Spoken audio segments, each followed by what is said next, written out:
Hi, Angel. Hi, Tony. Woo, we're back. We took a little break. How you doing? Yeah, long break. I'm good. You got a sexy phlegm going there. I like that. A sexy phlegm. Yeah.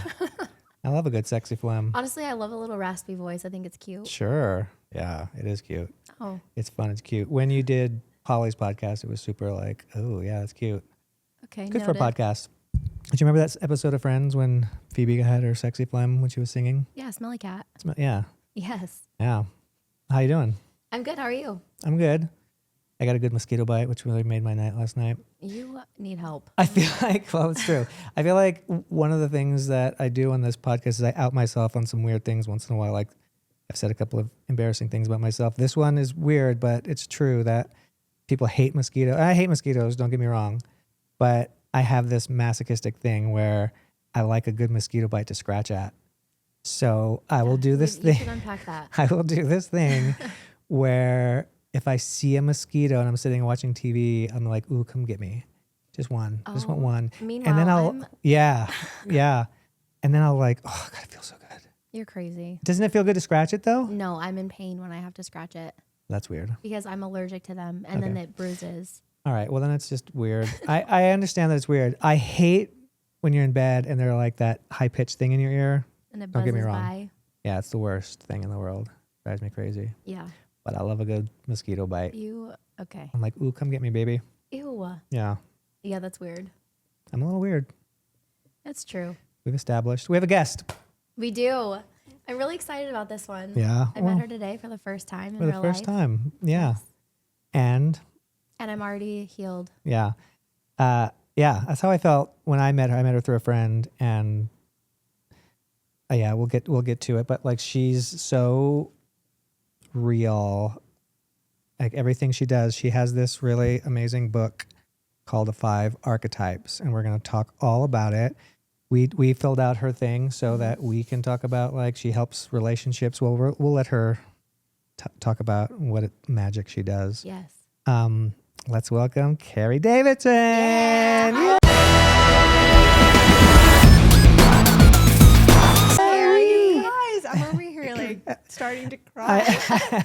About how weird he is with his mosquito Yeah, bites, right? yeah. You're like, I'm, God, like, I'm really going to help imagining this guy the today. buzzing in the ear and the bite, and I'm like, Welcome to the podcast. Thank you so much for coming. Yeah, she came all the way from Cape Cod. So jealous. Yeah. well, you guys will come visit. Yes, For absolutely sure. we will. Yeah. Yes. We love the Cape. Hi. Hi. How you doing? I'm amazing. It's so nice to be here. I got off the plane last night, jet lagged because it's 10 something here, and like Oh, right. I Yeah. can't count 3. I need my fingers. Late for me, and you. I don't know how many people who watch this actually live in Las Vegas or have been here, but when you walk out of the jetway, you're bombarded with slot machines in the airport. I've never seen that before. Oh, yeah. Insane. They get you coming in, they get you going out. Do Yeah. Existential dread. Yeah. It's nonstop here.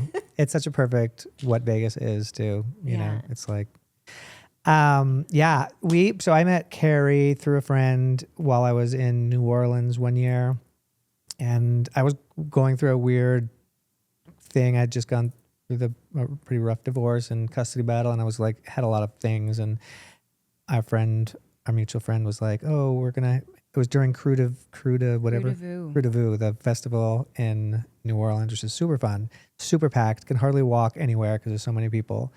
And he was like, all right, well, we're going to go hang out and watch the parade, and we're meeting a friend that I just met. And he was like, couldn't stop talking about you. Like, she's magical. And I was like, oh, cool. Okay. And I remember we were walking through the streets, and I didn't know what you looked like. I didn't know who you were at all. And people had costumes on. So it was like this really fun, cool, like Mardi Gras-ish kind of thing, but a little sexier. And I was walking, and across the street, there was like a crowd of people. And like under a street light, there was a small figure, which was Carey. And she was wearing wings, like angel wings. And I just was like standing there staring. I was like, oh my gosh, like look how like magical that looks. Like she looks like a little angel. And we were standing there waiting for the light to turn. And then the light changed, everyone moving. And then we came together, and Sean was like, "Oh, there's Carey," and I was like, "Oh my god!" I was like, I was just Like staring at her, from being a mile away. yeah. And Wow. then we went and had dinner, and like I never met her, and we were sitting there, and through the things I was going through, I didn't really open up a lot about it to people, but I just started talking to her, and the way that Carey looks at you, like you feel safe, you feel heard, you feel all these things, and I didn't know anything about her. I just knew like, holy shit, like she is amazing. Like I could feel this like cool thing, and she's been incredible and does help so many people with her book and her stuff. Like I mean, we should let her talk about what she does, but No, I like listening to you talk about me. Keep going. I get it though. I get the comfort that you're saying when you just like feel like you can talk to somebody and that you don't know, and you're just like word vomit, and you're like, why am I telling the stranger out? She has that for sure. It's a very calming, comforting like aura about her. That's just like she does help people. So I feel like she's like, let me help you. Yeah. Without telling you, Yes. let me help you. Yeah, which is key, because when someone tells you to do that, you're like, oh, what do you want? Like, what is it? Like, how much do I owe you, or all that thing? But then when there's people who are, and we're doing it again. We're just going to like sit here and talk about you. So what just happened is I went to the gas station to get some drinks, and Angel was not feeling well, and Carey offered to help. What did you call it? Well, energy work, Reiki. I mean, you could call it healing. Yeah. Yeah, I have a hard time labeling it, which is funny. It's just, to me, it's just kind of releasing what's holding you back. It's almost like we hold on to a lot of stuff, and when you sit back, all of a sudden it can kind of release. So I can help facilitate that in a kind of a interesting way. See, even not having a title for it is good, because if there's a title for it, it means that it's a thing. And like even that, it's like it feels organic. So I said, hey, Carey, Angel had never met. So I said, Carey is going to help your sickness, sinus. She's going to heal you. And I immediately was offended. Yeah. I was like, fuck you. Yeah. I don't need healing. He's like, no, your sickness. I'm like, oh, okay. I thought you meant mentally. Yeah. Because Angel woke up with no voice.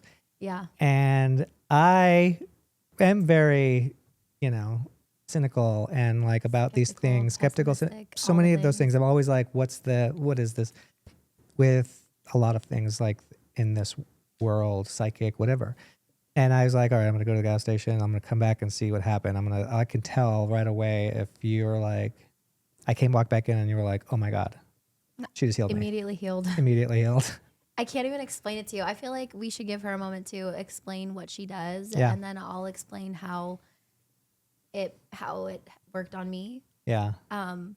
So why don't you tell us a little bit about what it is that you do and your book and what the 5 archetypes are? Yeah, and we should also mention that like this thing isn't just like Tony Robbins. People call him Tony Robbins. Yeah. Yeah. He like reached out to her and was like, "Can you?" Holy shit. Yeah, she's the real deal. Like, yeah, Holy shit. yeah, Okay. yeah. So it's like, I mean, I want people to know that like we didn't just find some like lady that's like, "Hey, I can heal you." Like this is real stuff. No, I'm proof. Yeah. From this morning. Literal proof. Let's introduce her again. Hi, Carey Davidson. Oh my gosh, she said 3 words. Stop I know. talking so much. No, it's good. It's good. So who am I? I'm an author. So I wrote a book called The 5 Archetypes. I'm a mom. I'm someone who wants people to know how to love themselves and each other better. And I don't need it to be about me. So like this feeling of I was just able to speak, and it wasn't about me. I didn't say, I had an intention to be empty around you. Empty meaning letting go of anything I think, I needed to know or I needed to do for you, but just to create this opportunity for you to maybe talk and recognize things in yourself that you were saying to yourself. That give you an opportunity to grow without it being about me. But I have an ability to see what you need and how elevating your life will have a ripple effect throughout everything you do. And I have my whole life kind of seen that, but been very quiet about it because it's weird. And I more didn't want to be weird. I wanted to fit in. Up until about a week ago, and now I'm fine standing out. What changed? I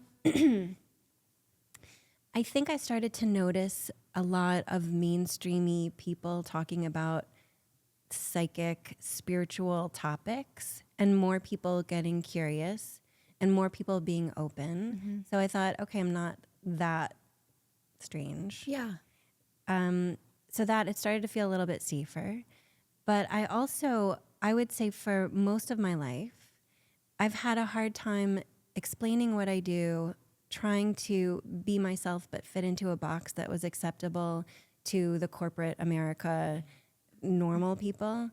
And I think that because I wasn't honest about who I was, I limited my capacity out in the world. That there was maybe something, call it spiritual, some sort of invisible film between me and what I could do and the customers who wanted something, who needed something. So I struggled. And I was taking a walk about a week and a half ago on the Cape. And when I walk and I empty my mind of things, it means I invite information in so I can hear more clearly, just like anybody meditating or going for a walk or taking a shower, or when you stop thinking about the thing that you lost, all of a sudden you find it. It's that energy. So I tap into that pretty regularly as a practice. And so I'm taking a walk and I'm tapping into the part of me that knows shit without overthinking it. And the message was, so there's a bunch of people waking up right now to the fact that there's something more. And what they're doing isn't working to give themselves the better life that they want. And you have this gold, this bridge, this simple methodology that can help them live their everyday mundane lives elevated into a spiritual sense or a higher conscious sense. Do you want to keep hiding who you are and dressing up like a corporate person to try to appease more people who are not open yet or interested in that, and still make it, feel hard and not be successful? Or do you want to say like, hey dudes, all these people who are already here waiting for this and curious about it, I've got something that can help you. And you're going to help a ton of people, and we'll just open that door. Tell us which path are you taking, Carey? And I'm like, I want the easy one finally. And they're like, then go for it. And literally over the past week, I scrapped my whole website, rewrote the whole thing, created a new product experience, came out in front of a lot of people. I love it. Oh my God, I love how giddy and excited you are even just talking about it. Yeah, it feels so freeing. Yeah, that's the word I was thinking too. Oh my God. Yeah, for sure. I can see that in you. Like you seem a lot freer. You were saying to me on the phone that like, which I think is really smart, that the reason you were blocking it is because when people talk about psychics, I think you like saying like, oh, people are going to think I'm kooky, and I don't want to be, which is terrible to have to be like not be able to come out as what you truly are, because you're afraid of what the perception might be. It might hold you back from your books and your work, and like they didn't discredit you basically.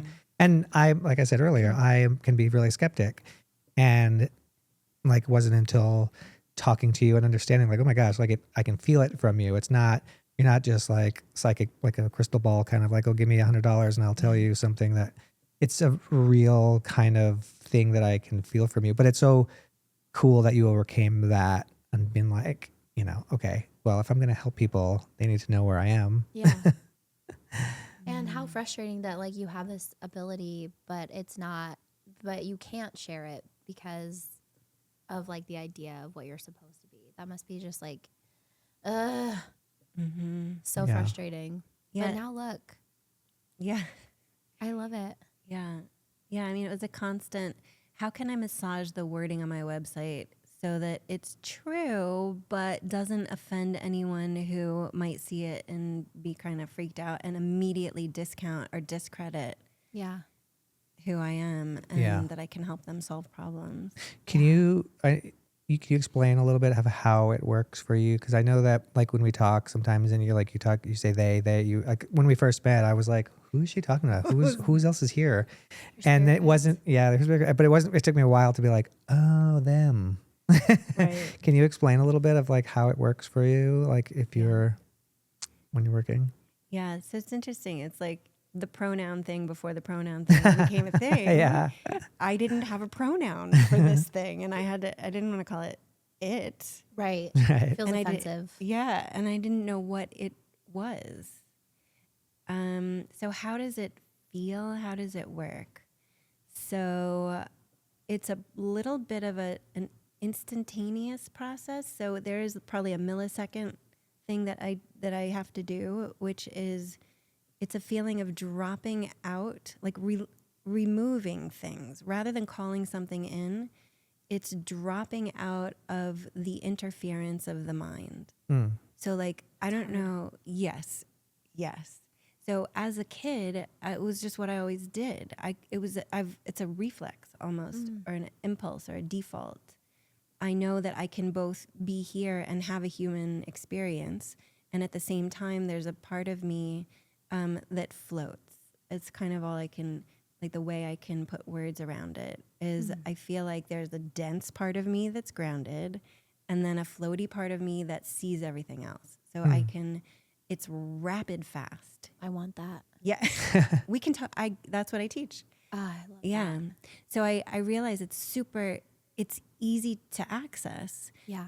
But we've been most people do it a little wrong, thinking that I need to remain all the stuff that I am as a human in this body and then go learn a skill.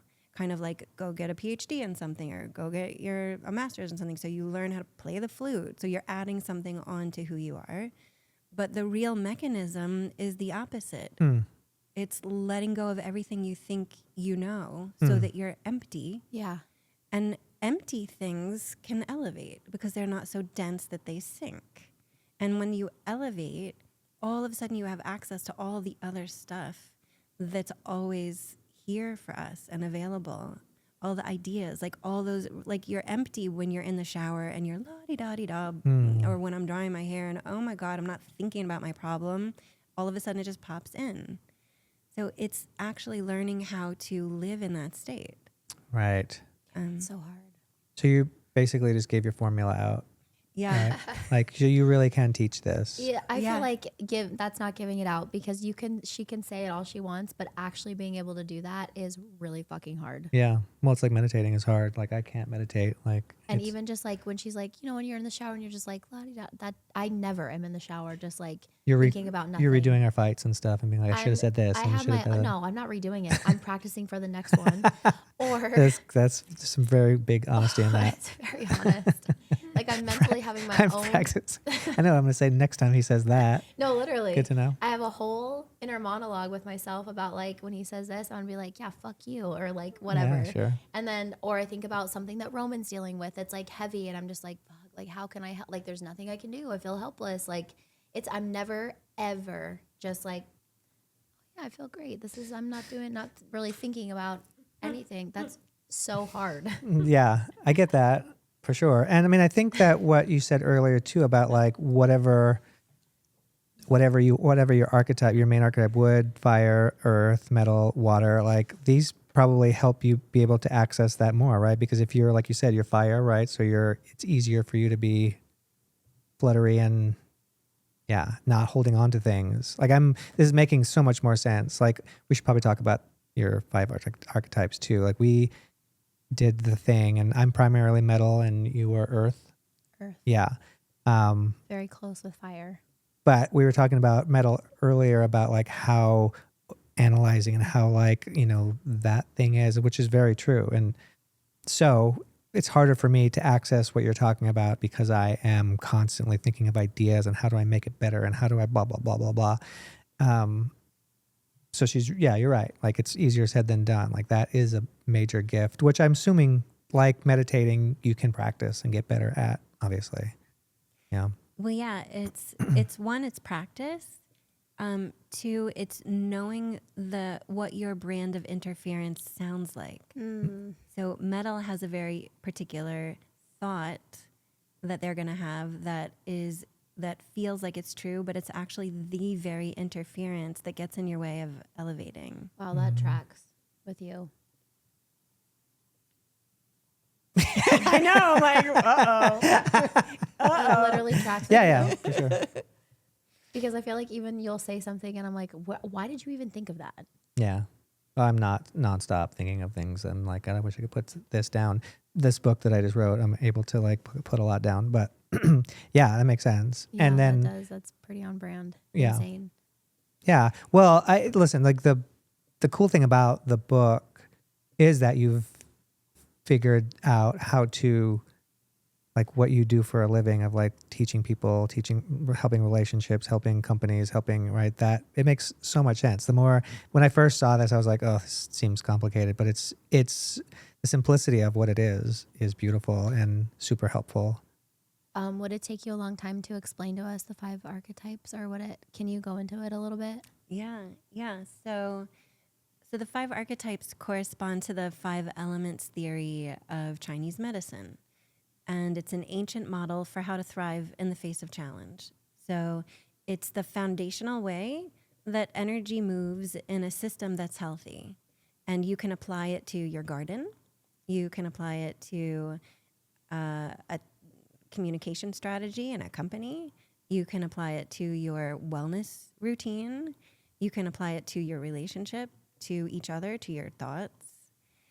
And it's this process that one feeds the next. So you have to move from fire to earth, metal, water, wood, fire, earth, and keep moving. So it's a motion. It's a change method. It's this way to know that if everything is moving in this order, I'm never going to get stuck. I won't have a fight with anyone. I won't get upset about anything.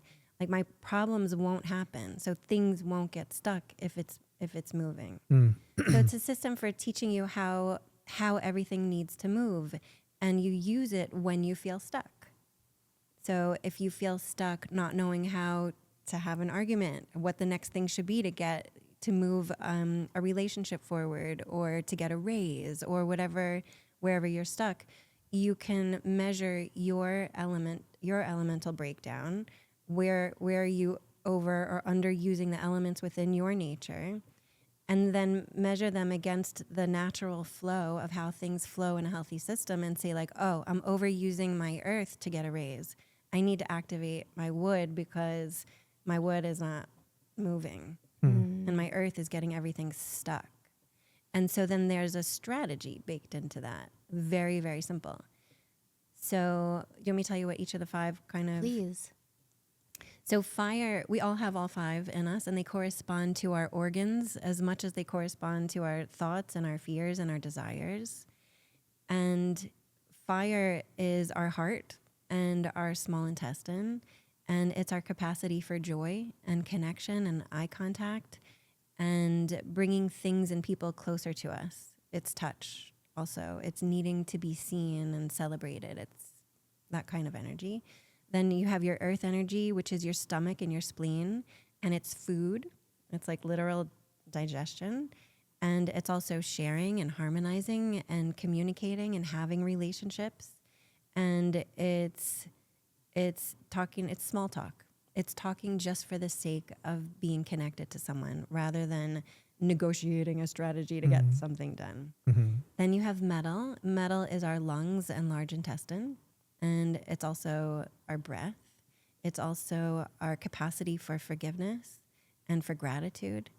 And it's the part of us that practices to get it right, that wants things to be organized and specific, and reduces too much chaos in the world. So it's the predictable, reliable parts of us. Then we have water. Water is our kidneys and our bladder. And it's also our sleep and our hydration with water. And water is incidentally the one that most of humanity has the least relationship to. It's our capacity to let go of everything we think we know and to go to empty. It's the capacity for peace for meditation, for listening, but not just active listening like they teach you in like business school type of listening, but the type of listening that is noticing when you're at risk for believing everything you think is true and jumping into needing to be right rather than to be an observer and sit back and let things unfold. So most people have the least amount of that in them. Mm-hmm. Then you have wood. Wood is your liver and gallbladder, and it's also the capacity for momentum, to actually move through things with speed rather than to hold on to anything. So if you guys both you mainly lead with earth and metal, it's across the circle from wood. And so wood is going to be harder for you. So wood is like, I don't care about that shit. I'm moving on. It's like, I don't want to think about something for more than a minute and only use that information to propel me forward with a better plan. So the wood in us takes information and is like, oh, how do I use that to grow? And doesn't look back. It's a future-looking energy. And so those are the 5. We have them all in us. We use them all the time. But when you take the questionnaire, it shows you which ones you tend to overuse and underuse. And in a healthy system, we use them all one after the other to move through challenges. But when you see your system, you see, oh, I'm at risk for getting stuck in fire. I'm at risk for getting stuck in water. And so there are strategies baked in that are super, super simple that help you not get stuck. Okay, and then we just have to learn that. Ooh, that's a lot of practicing. That's a lot of remembering, like, no, this is what I'm doing right now. I need to change that to, yeah. Yeah. Well, why it's also helpful to have someone like a guru that's like helping you do that, or just That's explaining true. things that are like, I mean, in a way, it's like the ultimate therapist, because like there's more of tools, right, that understand what it is that we're like firing off with each other and stuff Yeah. like that. Like it makes perfect sense. How did Anthony Robbins find you, and what did he have you do exactly? Yeah. So Tony Robbins was, let's see, he had found one of my amazing mentors, Dr. Stephen Cowan, who wrote the foreword to my book. And he, at the time, we had started a nonprofit for kids called Tournesol Kids, where we teach this to children and educators and families. Yeah. Yeah. And he had invited Dr. Cowan to come out and speak. And I believe he did Tony Robbins' relationship seminar, but also he does a seminar every summer for children. Wow. And That's really cool. Yeah. Yeah. And so about, 3 years after then, Tony reached out to me to come and do the relationship seminar. Wow. And I don't know that I got clear instructions on like, here's what I want you to achieve. I think he knew the model. He understood about the elements. And so he invited me to come, and it was a little bit scary. Now that I'm thinking about it, I didn't have any metal were instructions like, speak about this for this many minutes, achieve this. So sometimes when you don't have the instructions and you could do whatever you want, it's almost harder. Yeah, that's true. Yeah. That's true. Because a good example for that for me is at work. We have like sometimes you're afloat and you just have to like walk around trying to see if anybody needs help. Otherwise, you have like an assigned, this is what you're doing tonight. And I'm like, I don't want to float. I need an assignment. I need you to tell me what I'm doing for the night. I don't want to just try to figure it out for myself and then end up in trouble somehow. What would be good I at don't want that. what would be good at floating? What archetype? Fire. Fire and wood. Because fire gets annoyed with too many instructions, and wood knows that they don't need instructions. Like, I can do this. I can figure this out myself, and I'm going to make it what I want it to be. So that it almost embraces the freedom of being able to decide how I want it to go. Yeah. And well, on the opposite end of that, that's specifically for work. But I will say that when I'm given too many instructions, like when we're making content, I'm like, I know, stop telling me I get it. Let me just do it. So maybe it just depends on the circumstance too of like needing that structure. Ugh. Well, yeah. So the other way that 5 archetypes and this 5 elements theory, Chinese medicine, is different is that it's context based. And in the Western models, we're very used to labels.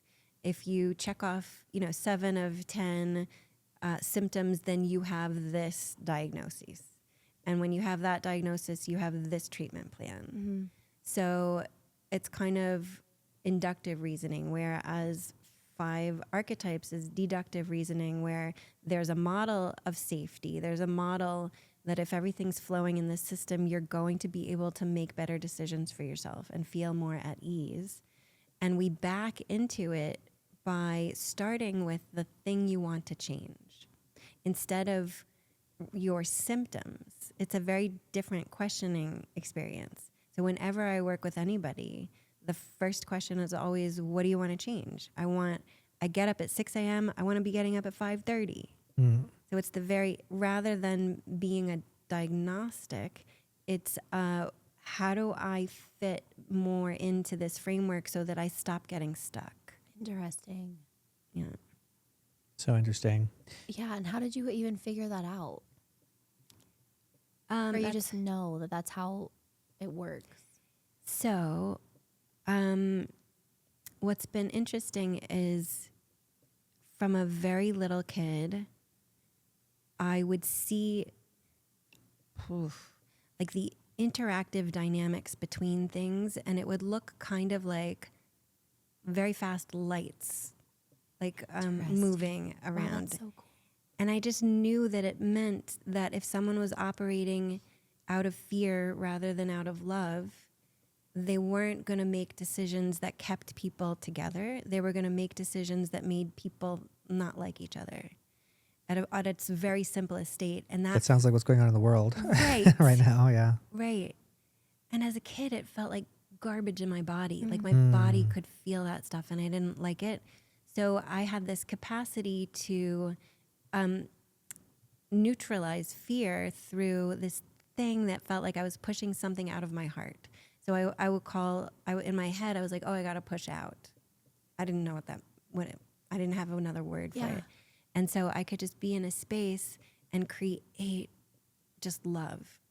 I love that. And so it kind of morphed over time. And later, like in my 30s, I started to see a kind of what looked like a roulette wheel. Here we're in Las Vegas, like a roulette wheel behind people's heads, but with not as many sections, maybe 5 or 6 sections.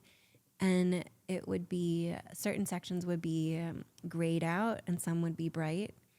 And I had an intuitive knowing that, oh, that means that person needs to eat differently, or that person needs more sleep, or their marriage is struggling, or their kid is not feeling well. I don't know how I knew. It was just kind of like a knowing. So cool. And then when I started to learn about the 5 elements in this Chinese medicine model, it was like a lightning strike to the heart. I'm like, oh my God, that's what I see behind people's heads. And those interrelated lights is all baked into this method. It was crazy. And so part of it was an intuitive thing I had just known my whole life. Insane. At a young age? For as long as I can remember, I have a very, very early memory of seeing, I think it was my mom crying. And I remember I don't know if I could even sit up yet. I remember being on the ground. Oh my gosh. So I was like a little baby, you know how you can push yourself up at first, and I could see her and seeing her cry, and my body hurt. Oh no. And it's like weirdly seared into my mind. That's crazy. Yeah. So it's strange. I didn't ever really want to be like the psychic healer who could answer your questions and save you from things. So like I loved that there was a method out in the world that I could simplify, and so much so that we could teach it to tiny kids. Yeah, that's so cool. And and it could do the very thing I'd always psychically seen, helped people, and you could have it yourself. You don't need me. Mm. Like everyone could take it and use it. And I know it sounds a little complicated at first, but I can show you how to make it super accessible, especially in the toughest moments. Let's do that. Okay. Okay. You have our archetypes, right? Got your number. You got my number. What you were asking? scared. You were asking. Well, no, I don't think. Don't be scared. I think you're asking like what in a relationship, like what are things that we would like to, have help with or fix or something like that, and that she can. It's a loaded question. Sure, but let's start with something that's simple and easy. I was saying communication and like stuff like that. Good place to start. Yeah. I feel like it's something that we both kind of struggle with a little bit, probably me more. But what like else? Like what? I feel like that's mostly it. Yeah. Yeah. Fix us. And go. I mean, Okay. she's already healed me once today, so. Yeah. Yeah. We should talk about that too. Like what you had explained when you did that, did you hold her hand or did you She never nothing? even touched me Didn't touch you, but you felt like she was touching you. on my head. And you didn't touch her? Was your eyes closed? Mm-hmm. Yeah. Did you sneak over? So like, she friggin' She touched her. She go gadget That was arm. the first thing I asked. I was like, "Did you touch me?" She was like, "No." I was like, "I felt like you were touching me the whole time." Wow. It felt like literally like she was like going like this on my head. You know what? So when I Very watch lightly. podcasts where people will have psychics on and stuff, and I'm just like the hosts are just totally in on this. They're just trying. And now here I am, and I'm like, oh, this is real, and people are going to be watching this, being like, oh, that's her friend, so he's just trying to. But like, I just met her. I know, and that's the thing, and like I don't even necessarily like I said, I walked away being like going to the gas station, being like, I'm struggling to believe, but like watching your reaction to it, I was like, oh, it was real. Yeah. Sorry to interrupt. How are you feeling, by the way? Still, are you I feel great. okay? I just like am coughing a little bit, but all this, I had crazy sinus pressure right here in my head, and I was just like kept trying to like get it out in the shower, like a hot steamy shower, and it wasn't working. And she Yeah. was like, "Tell me where it is the most." I'm like just right here. And then she did whatever she did. I just closed my eyes and tried to sit as still as possible. And like, I think I didn't ask the question of like, do you have to believe that it works before it happens? Like, I remember just being like, just let it be what it is. Like, either way. And then like immediately the pressure that was right here was like pulsing, and then like it evaporated, completely gone. And I was like, And breathe. Carey, you were saying that you can feel what she's experiencing it, and like you said something about your ear popped. So it's like a pressure thing that you kind of like maybe like absorbed or something. So one thing is I make sure to protect my own self, so I'm not picking up, Mm. you Yeah. know, but I am able to feel kind of where or what is happening and when something shifts. So, and I'm also able to tell that it's not mine. And I remember when that started happening, it was very interesting. I remember I was on the phone with my friend who had moved to Florida, and all of a sudden I got a sharp pain like in my elbow. Mm-hmm. And I just said it out loud. I'm like, ooh, my elbow just started to, have this pain. And she's like, what? My elbow has pain. And I was like, really? And as soon as she announced that it was hers, it stopped. And so that was kind of a first in my face showing like, oh. So then I started playing with it. So I would ask my body, so I would have a relationship, with myself and say, hey, what is this person feeling? Or where is it hurting the most? And I would get like a little bit of an awareness of twinge in a place. I'd be like, okay. And then I knew kind of how to focus as a result. Mm. So I do, now there's no process in it. It's just a thing that happens. So it's a part of the flow. I'm like, okay, as soon as I put my hands probably like 3 inches above your head, and there's a heat that happens that's generated in my hands and prickles that start to happen. And I empty myself of needing to know anything, and I'm just aware of the subtle information that comes in. And one of the things was a pop when your ears pop. Mm-hmm. It was okay, something released. And then I'm like, yeah, but I don't want it to only last for a few seconds. Like, let me give her a little more. Imagine you were like, you're good. Because it did happen very quickly. Like, it was almost immediate. Wild. And it wasn't the medicine ball from Starbucks. I hadn't even touched it because it was too hot. I hadn't even touched it because it was too hot. It was over on the counter on the other side. It was insane. So and I've never done anything like that. Like, she asked me if I've ever had any energy work, and the answer is no. But I do feel like I know things, so I try to think about things when I, like, just from hearing, like, social media and things like that, like, I'll think. So, but no, my answer was no. I've never had any energy work, never any Reiki, like, nothing. So I didn't know what I was going to experience or feel, or if she was going to touch me, or like, do I need to lay down? And, like, you know, it was insane. And I still feel fine.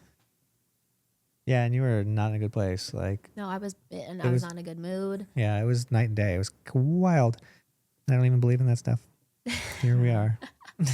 Wow. Did she pay you? Did she pay you? Crazy. No. With bath salts. Another story. Well, no, let's do our thing. Let's get ourselves fixed. Well, so when you say communication, so this is what I'm going to drive you through to get to the point, which is it's almost like mental acupuncture. Literally, we have to get to the very point that needs to be adjusted that'll open you up. So to get there is the deductive reasoning. It's the contextual framework around it. So when you say communication, what's an example, a very specific example of a time when communication isn't working? I mean, I think for me, I've always felt like people know what I'm thinking. Like, I think the ultimate example for me is like me not saying, "Oh my God, you look so pretty today," and like I'm like, "Oh, she knows."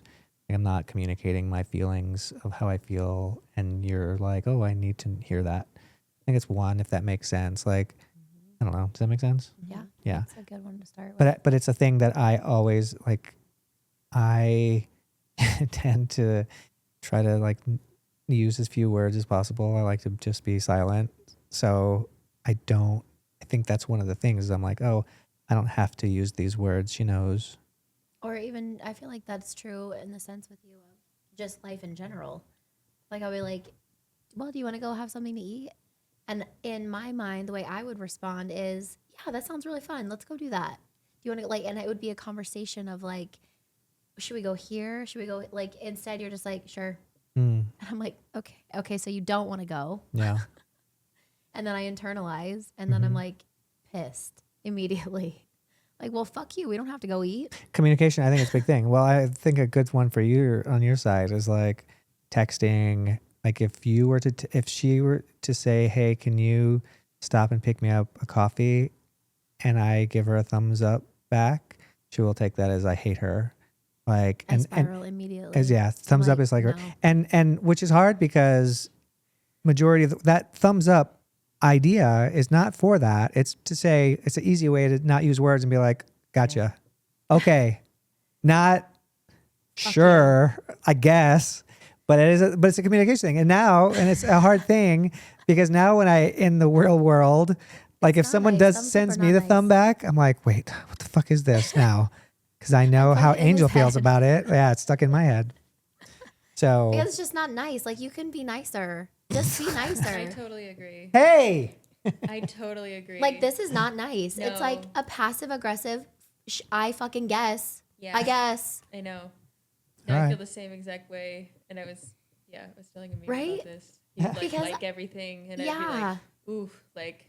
I even had to tell like people like my mom, and if it's like a big group chat, I won't say anything. But if it's like people that I talk to on a daily basis, I'm like, please don't thumbs up It's a my generational text. thing too. It's like our generation. I mean, no offense to like put your age out there, Fuck off. I'm not a but boomer. it like just a practical point is just like a thumbs up. Like, he's just like practically, logically, like, Yeah, thumbs up, which and makes sense. We're like overthinking the hell out of it. Yeah. And also, like, I know what I would give back, Yeah. which is a flaw in my system of like, Oh my god, I would. yeah, Yes. Like, I want some excitement and some 10 joy exclamation and points behind okay. at least one. I mean, let's be honest. No, I get it. One, I do you one. might even question one. It's like not that excited. Like 3 would be really excited to go to dinner with me. Yeah. Okay, sorry. Should we continue? She's learning a lot about us. That's Casey, everyone. By the way, who's learning some. Yes, Casey. You'll see her soon. I totally related to that. I'm so sorry. No, you're fine. Thank you for validating my feelings and not making me feel crazy. Yeah, thanks a lot, Casey. But it is a thing. Like I have to tell myself, people don't think the way that you think, Angel. So don't expect that Emotional response. Versus like logical. Yeah, like her. we're not the same person, and that's okay. That has to be okay. Yeah. But I have to tell myself that that's okay. Mm-hmm. Otherwise, I'm like, Mm-hmm. be nicer. Or you'll see me, my not nice. Yeah, or you're You wanna gonna see my not ignite my nice? flame. No, I totally get that. Oh my God. This is fun. Okay, Carrie, go to work. Okay. She's So, good. right? So when this happens, what choices do you make? Like, how does it impact your life? What's different? Like, do you spend hours feeling like crap? Do you do the exclamations that you then get annoyed at? Like, what's the outcome? What's the outcome? Like, what's the soup that's made? Let me tell you what I think it is. I think he doesn't think about it at all. And I'm like, why are you, when I see him, I'm like, why are you in such a bad mood? Because it eats at me, and I would need to know why he's acting a certain way until I have an answer. And then he'll be like, nothing, I'm just tired, which is probably a lie. No, it's true. No, but I think sometimes there's Wait till you more. turn 50. You're going to be like, oh, he was just fucking tired. He was true. He was just No, I tired all the think time. There's also sometimes more that you just don't want to say because you don't want to start a fight. And then I know that there's something more because the empath in me is like, I know that something's wrong and you're not telling me. Just tell me on Yeah. the first time I ask you, because then we could avoid getting to this place of no return. And now I'm pissed because I know something's wrong and you're lying. I think you hit it right away when you said it's probably nothing and I'm overthinking. I mean, that reminds me of that TikTok of like the guy that's like thinking of nothing, and then it shows the girl's brain and it's just like, oh my God, so many things going on. And the guy's like, I was just thinking about how long it's been since I've clipped my toenails. But I do feel like I can tell a difference when you're actually thinking nothing and when something is wrong. And 90% of the time you try to tell me that nothing's wrong. Well, yeah. I mean, that can be true if I'm like, I don't have time for a fight right now. I don't have I don't have the energy for a fight, and there's so much I have to do, and this is going to, yeah. So there's some times where I'm like, I just don't want to deal with what I'm feeling. And a lot of times what I'm feeling doesn't feel like it's worth a fight. Like I'm like, or if it's something that I'm personally being like, working on in myself, like, did I need to react that way, or, oh, nothing, I'm But dealing I with think myself. what you don't understand is your energy shift affects me. You don't have to say anything. Mhm. I just know. And then I'm like, you don't have to say anything. It doesn't have to be a fight. I already can feel it. And now I'm not in a good place. And now we have to fight. Yeah, because well, that's a sucky place to be when, like, because you don't want to fight. I don't want to fight, but I feel like if you would just tell me immediately No, it's what's not. going on. But that's not always actually accurate, because then the fight does get like, then I'm like, fuck, I should have stuck to my guns and said nothing. Because when you pull it out of me and then it turns into a fight, I'm like,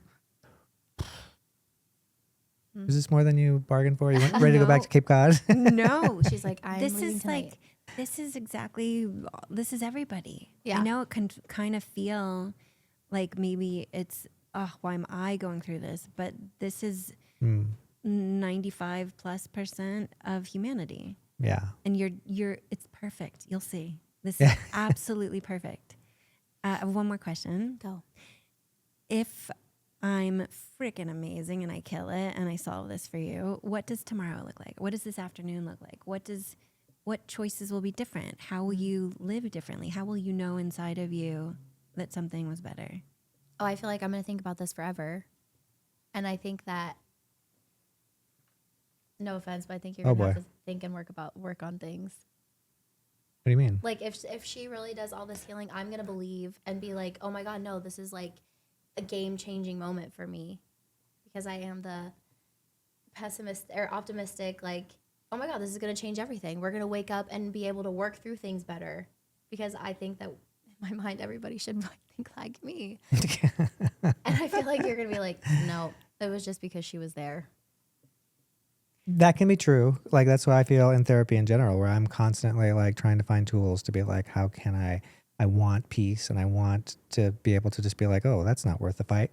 What Carey said this morning about like how she deals with things of like, didn't wash the dishes. Like, how do I really feel about like, is it worth, what happens if he's not with me anymore? If he passes away, am I going to really worry about those dishes that weren't washed? Or am I going to wish he was here instead? Like, those things are how I like. So what you're saying is probably true, that like, depending on the tools and how we can implement them, like I am very optimistic. Well, if you guys didn't have this experience of the communication struggle, how would you spend your time differently? We'd probably be together more, because 90% of the time when I'm pissed off, I'm like, I need you to leave. Or she's gone. Or I leave. Yeah. Yeah, that's true. We would be more productive for sure. Okay. Oh yeah, for sure. We would be working more, and we would be, yeah. Probably making more money and doing all the like everything would be better. We'd be kissing more. A lot more kissing. Kissing instead of cursing. Yeah, well. Okay. All right, you ready? Yeah. Okay. So basically, in order to elevate out of these types of feelings and experiences that keep us stuck in these loops of frustration, according to 5 elements, you have to understand, what is the goal? Like, what is this process of this foundational way that the energy moves in a system so that it's healthy?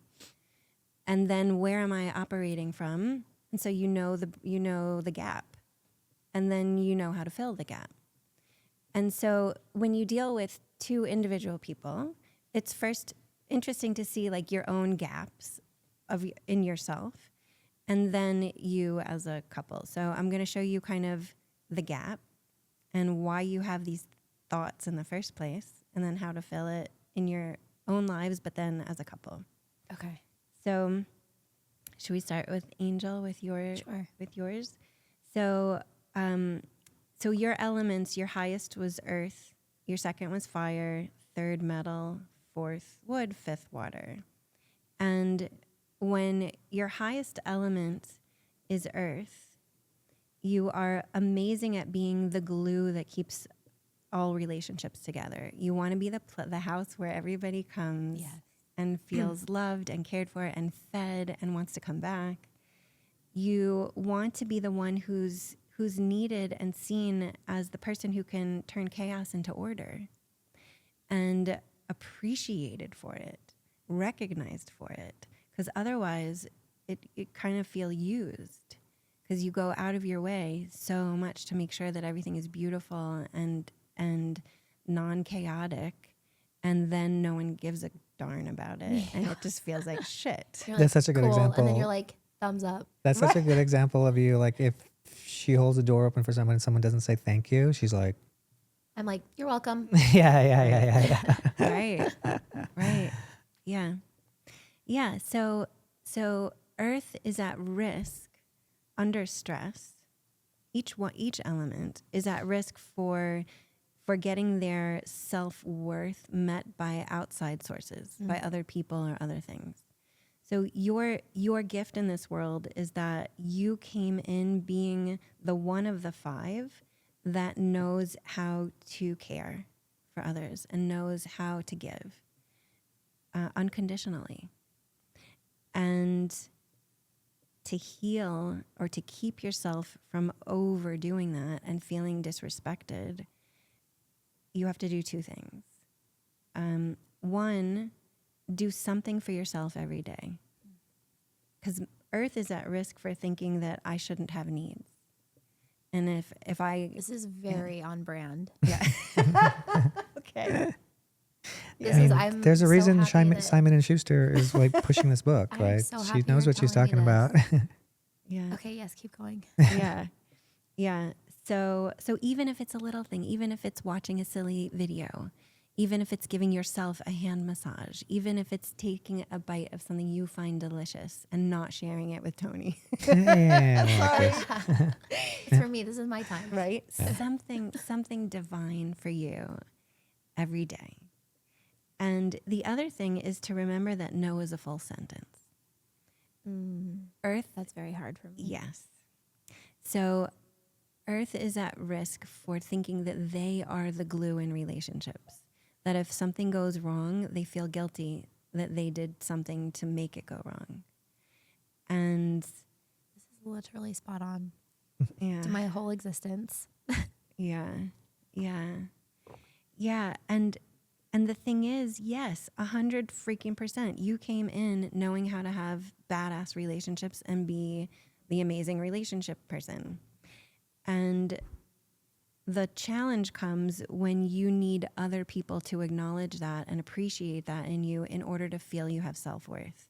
Because the truth is, everyone else is in their own world, doing their own thing, dealing with their own demons and chatter. And many of them didn't notice that you made dinner, didn't notice that you held the door, not because they don't recognize how freaking amazing you are.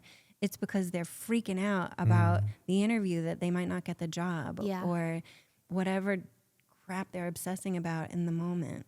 And so when we hang our self-worth on whether or not other people notice that we took care of them, we spiral very quickly into feelings of complaining and abandonment. And the only way to avoid that, because we can't control what other people think and do, Right. is to notice the very earliest, most subtle sign that you're about to get pissed, that people don't sympathize with the fact that you take care of everything all the time. As soon as you notice that you're going to get pissed about it, it's time for you to go outside. It's time for you to regulate. It's time for you to exhale. It's time for you to eat your own freaking chocolate and not share it. That's usually when I leave the room. I'm like, I'm going to Taco Bell. Yeah. Yeah. Okay. Yeah. I do take everything so personal from strangers. Yeah. Yeah, Like, sure. and then I carry it all day. Yeah. That's Earth is a gatherer. So if you think about the earth outside and on the ground, it gathers our houses and our roads and our plants, and it holds them and it wraps around every little bit of everything so that everything is safe. It makes sure that we never step foot outside and fall. It's always there to hold us. And we just abuse the hell out of it. Bam, bam, bam, bam, bam. So that's how Earth primaries are at risk of feeling. I sit here and I hold everything for us. I make everything beautiful, and you don't appreciate it. And so the only thing Earth can control, anyone can control, is their relationship to how they perceive reality. So you So could, hard. right. So and it's hard. We were made, each primary, our primary is hard for us. It's very hard for me not to be fiery. But I know it's my weakest link. It's the very way I'm at risk for believing other people should love me, and then going spiraling out about that I've been betrayed. Yeah. They didn't see me and love me for who I was. Yeah. Yeah. You okay? Yeah. Honestly, when you were saying it, I was like, am I going to cry? And I had to hold back not crying. So I'm like, it's so true. Everything you're saying is so true. Every single day. I feel like every single day I deal with it, even if it's not at home, like a stranger or like at work or just like, I even told you the other day, I'm like, I'm tired of people not acknowledging when like we bump into each other and I'm like, oh, I'm so sorry. And they just keep going. I'm like, fuck you. Say something. Just acknowledge. Yeah. Anything. It makes me so angry. But yeah, that's hard to be like, it's not you. I have to I usually say it out loud. I'm like, it's not you, it's them. It's not you, it's them. And like to add on to the appreciation thing, like it's, that flaw that like what she does, like the decorations, like when you came in, you're like, oh my God. And I was like, that's Angel. Angel is like amazing at this stuff. She's really great. But I never say it to her. I haven't even said like, oh my God, the Christmas tree looks amazing. And I think it. And I see it all the time. And I walk in the house and I'm like, oh my God, this place is so cozy and amazing, and it's 100% her. There it is. Thank you. A baby. Enjoy your month. But it's true. But that is true. Like, and it sucks hearing that conversation, being like, oh yeah, that's me. That's me. It's me. It's me. It's me. And how easy is it to just give her that? Like, so easy. And it's literally all I need. Yeah. And I'm like, oh, today's going to be a great day. Yeah. There's Yeah. going to be a lot of kissing in this house tonight. Yeah, shave again. My mustache is going back. Less cursing, more kissing. Yeah.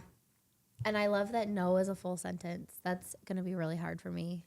Yeah, so that one's hard. And you don't have to come out and be pushy and no. Right. It could be, you could create something for yourself that's like, if I were to say, Angel, I forgot my bags at Costco. You know, can you go get them for me? And you have to pick up your son and you have to cook dinner. You have all these other things to do.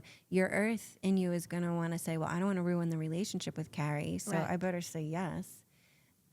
So something, rather than just saying no, you could say, I love that you care about me so much and you trust in me to be your go-to person. It makes me feel really good. And you know what? Let me check my calendar just to make sure. Or to say like, I don't have time to do that for you today. Is there anything, I have 15 minutes from 5 to 5:15. Is there anything I can do for you in those 15 In that minutes time. that can help you? Can I call a couple of my friends to see if they could do the drive? Yeah, it's hard for me to say no to people. Oh, yeah. Very. Yeah. And then if I have to, like I don't have a choice, I think about it days, weeks, and I'm like, they probably hate me now. Yeah, that's a We're problem. not going to be friends, and they're not going to want to be my friend anymore. And then I'm constantly apologizing. Like even like my boss yelled at me the other day. He's like, if you say I'm sorry one more time, and I'm like, Yeah. I want to say that. I want to say that. Sorry for saying I'm sorry. I want to say that to her all the time. Like, you don't have to keep saying that. You can't stop apologizing to I that can't person. stop apologizing. Yeah, or thank you, thank you, Like, oh, thank you, I'm thank you, sorry. thank you, thank you, thank. Well, yeah. I mean, the earth, Yeah. the primary earth believes that they are the glue in relationships and believes they should never have to see conflict.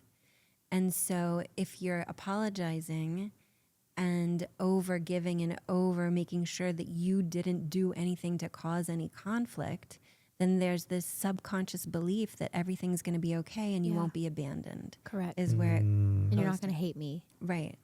Yes. But think about it from the other perspective. Think about the people who you care about in your life, who you've had relationships with, friendships, and was it okay for you that they didn't over apologize or that they said what they needed if you asked them? Kind of feels good, right? It's like Yeah. I know what you need. Oh, good. I'm so glad I know what you need. Like Yeah. you're straightforward with me and decisive. Yes. But then also like, no, yeah, I would agree with that. I mean, it's just hard to put myself in the other shoe because it's like, I just don't, I have to like really work through that. Like, this is not you, it's them. This is not you, it's them. Like, everything's fine.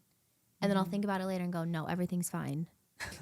Like, I have to talk myself out of being upset about things. Yeah. It's hard to do that. You're crazy.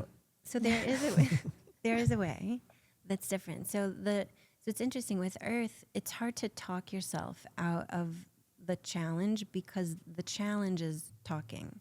So I think it was Einstein. I'm so bad at remembering details, but I think Einstein said like you can't solve a problem with the same methodology that the problem was created. So if you have a talking problem, you can't talk your way out of it.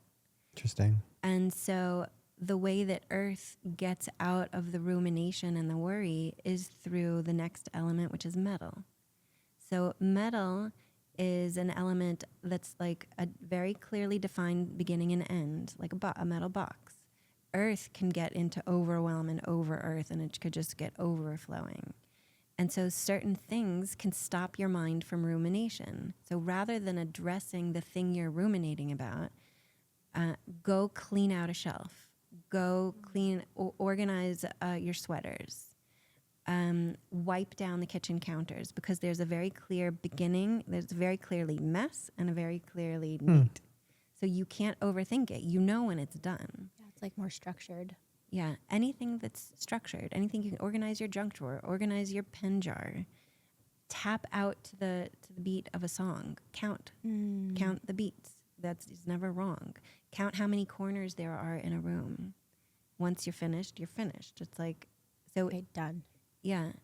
And those types of behaviors can stop the ruminating mind and give you space to have a relationship with the conversation that's happening, so that you can say to yourself, is that really true? Or is that my earth thinking that I'm the one who can save a relationship? When a relationship means it's two things are relating. And Right. so it's an like what you guys were talking about is like when you do the thumbs up and you don't say what you mean, I know what really happened, and then you just still say no, and I get bigger in my annoyance, and then you get bigger and you're quiet. So it's this interrelated thing that's happening, the dynamic between the two. It's not just the one thing. So the more you can quiet the one thing, everything around you quiets. Then Tony will all of a sudden just say what he means, and you never have to ask him, because he's no longer doubling down on his primary to stay safe, which is metal. We'll go into yours next, which is like quieting and putting up a wall. Cold like his heart. Wow. Bazinga. Now we're over communicating.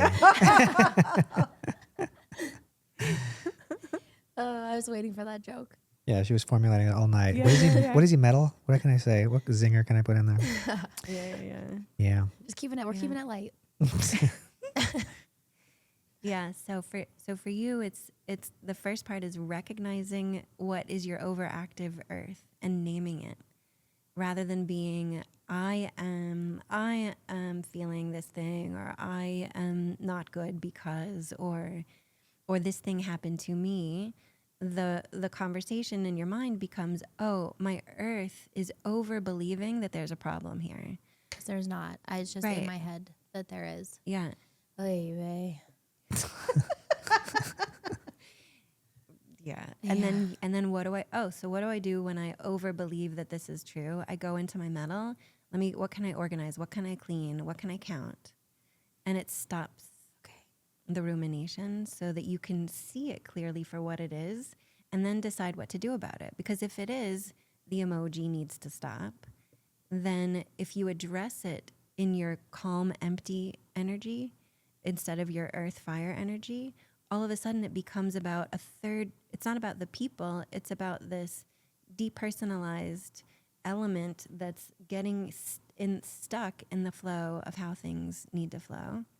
And you're like, hey, how can the emoji, even though I know it has nothing to do with you not loving me, what are some other choices? And then all of a sudden it's just about like, oh, well, I could use flowers and 5 words. And then you might say, well, here's 5 options of 5 words that I love. Surprise me. And then you can like cut and paste.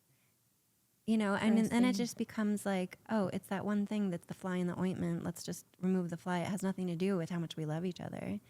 It's that my primary earth is at risk for believing something when I don't feel good. Yeah. Oof. It's going to be.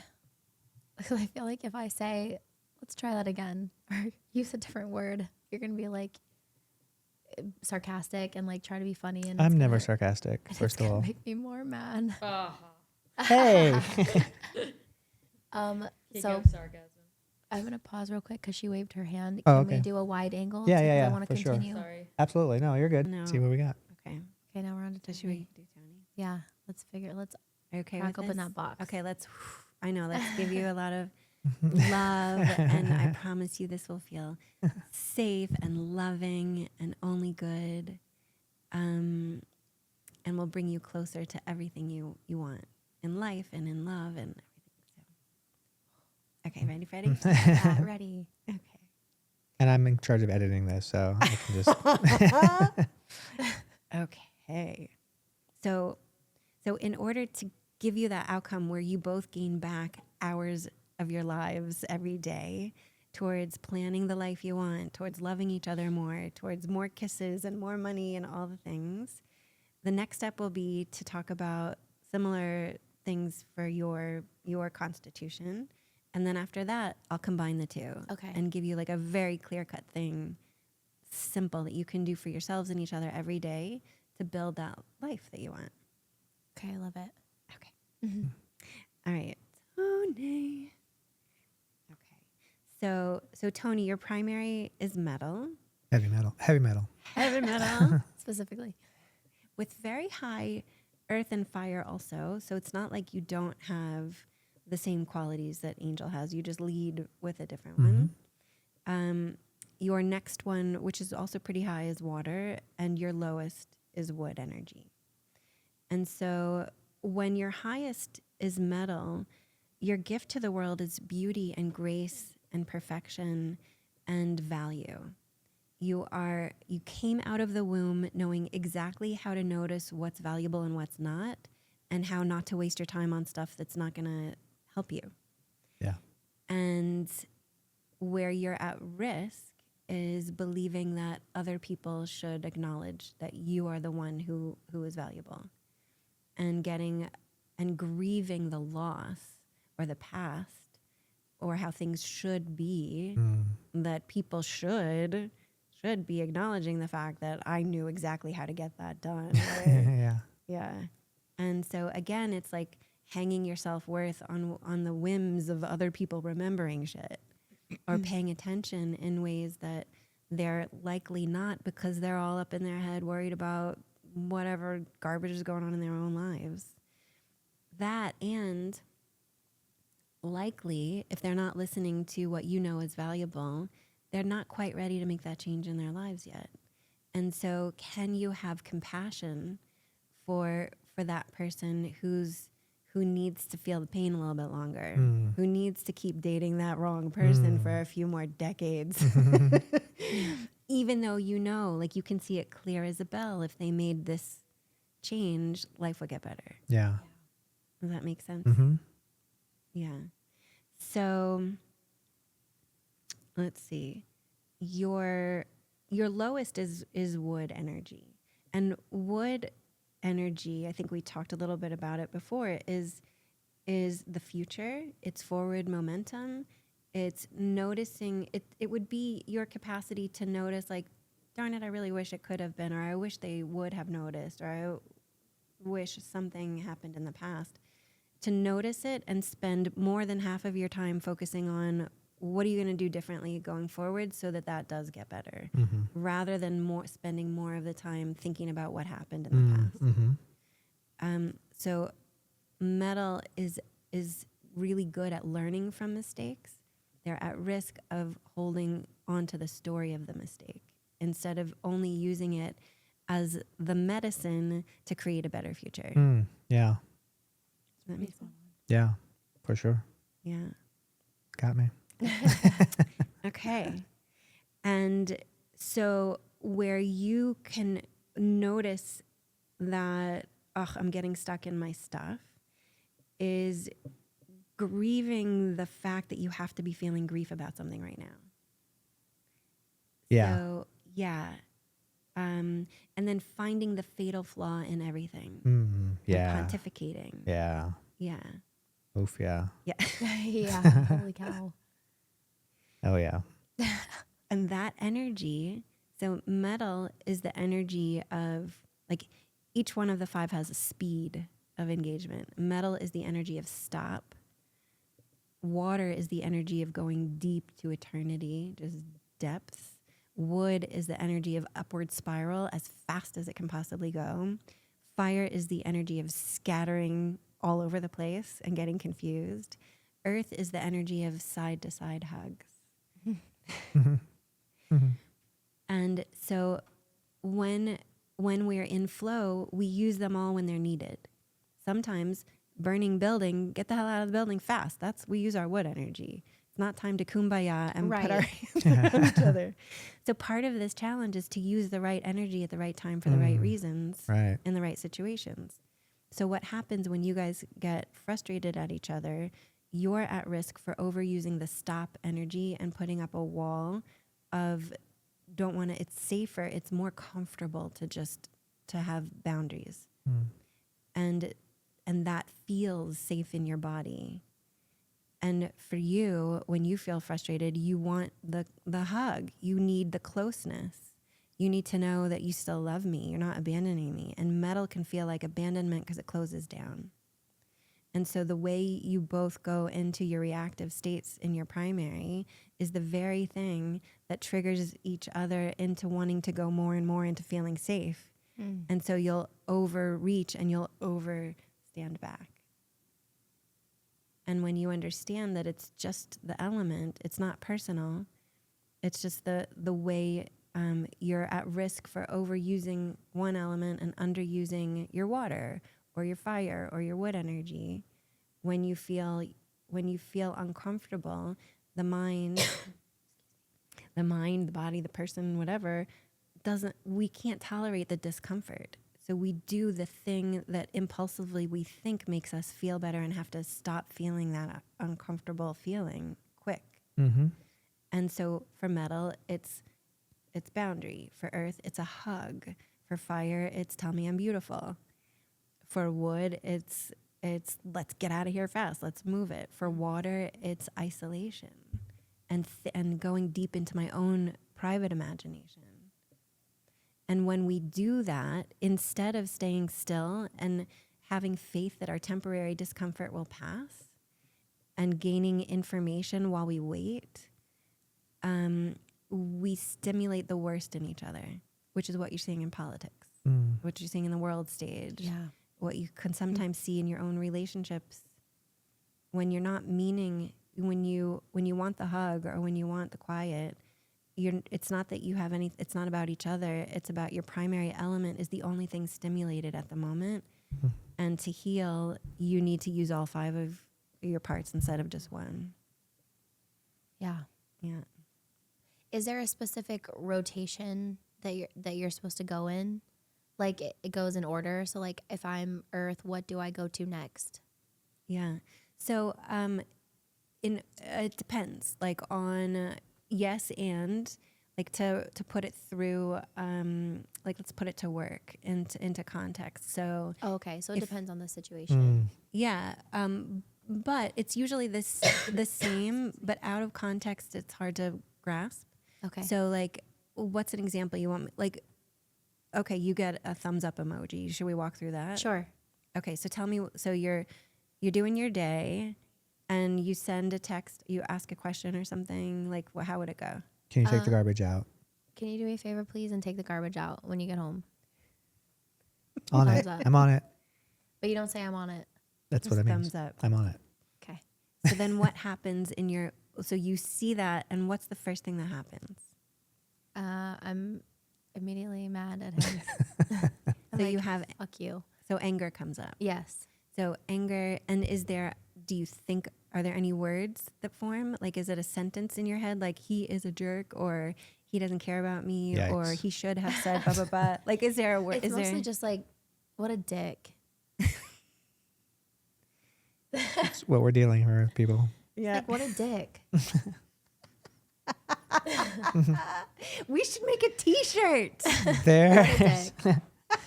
There's this emoji that I'm not using, right? Which I could use if I was like, yeah. Anyway, continue. Okay, so what happens is it's kind of like each one of us has an immediate, it happens so fast, this emotional reaction to things that make us feel uncomfortable. Mm-hmm. And we very quickly spiral down this path of making it mean something. And so your work, one, we're going to get proactive, and I'm going to give you guys something to do every day to make sure that you create a foundation for being able to be adaptive to these moments, because we're all human and we do dumb things. And so the best thing to be able to do is to be able to be adaptive to them when they come. But in the moment, for starters, if you see a thumbs up emoji, the first thing to do is notice if you have any critical, judgmental, finger-pointing thoughts about yourself or anyone else in the moment. Mostly just him. So if a critical thought comes up, the work is to go into your metal, which is exhale. Like, imagine that thought or emotion is in a bubble in front of you. Inhale through your nose and exhale through your mouth, and imagine that you're watching that bubble fly up into the heavens and disappear. Like that. And like watch it. And you may need to do it 2 or 3 times to, like, if you were to say like your frustration was at a 10, blow the bubble away and check in, like maybe it went to a 7, maybe you need to blow it again till it gets down to a 3. Okay. And then, because the breath is metal, the exhale Right. is The metal. lungs. Yeah.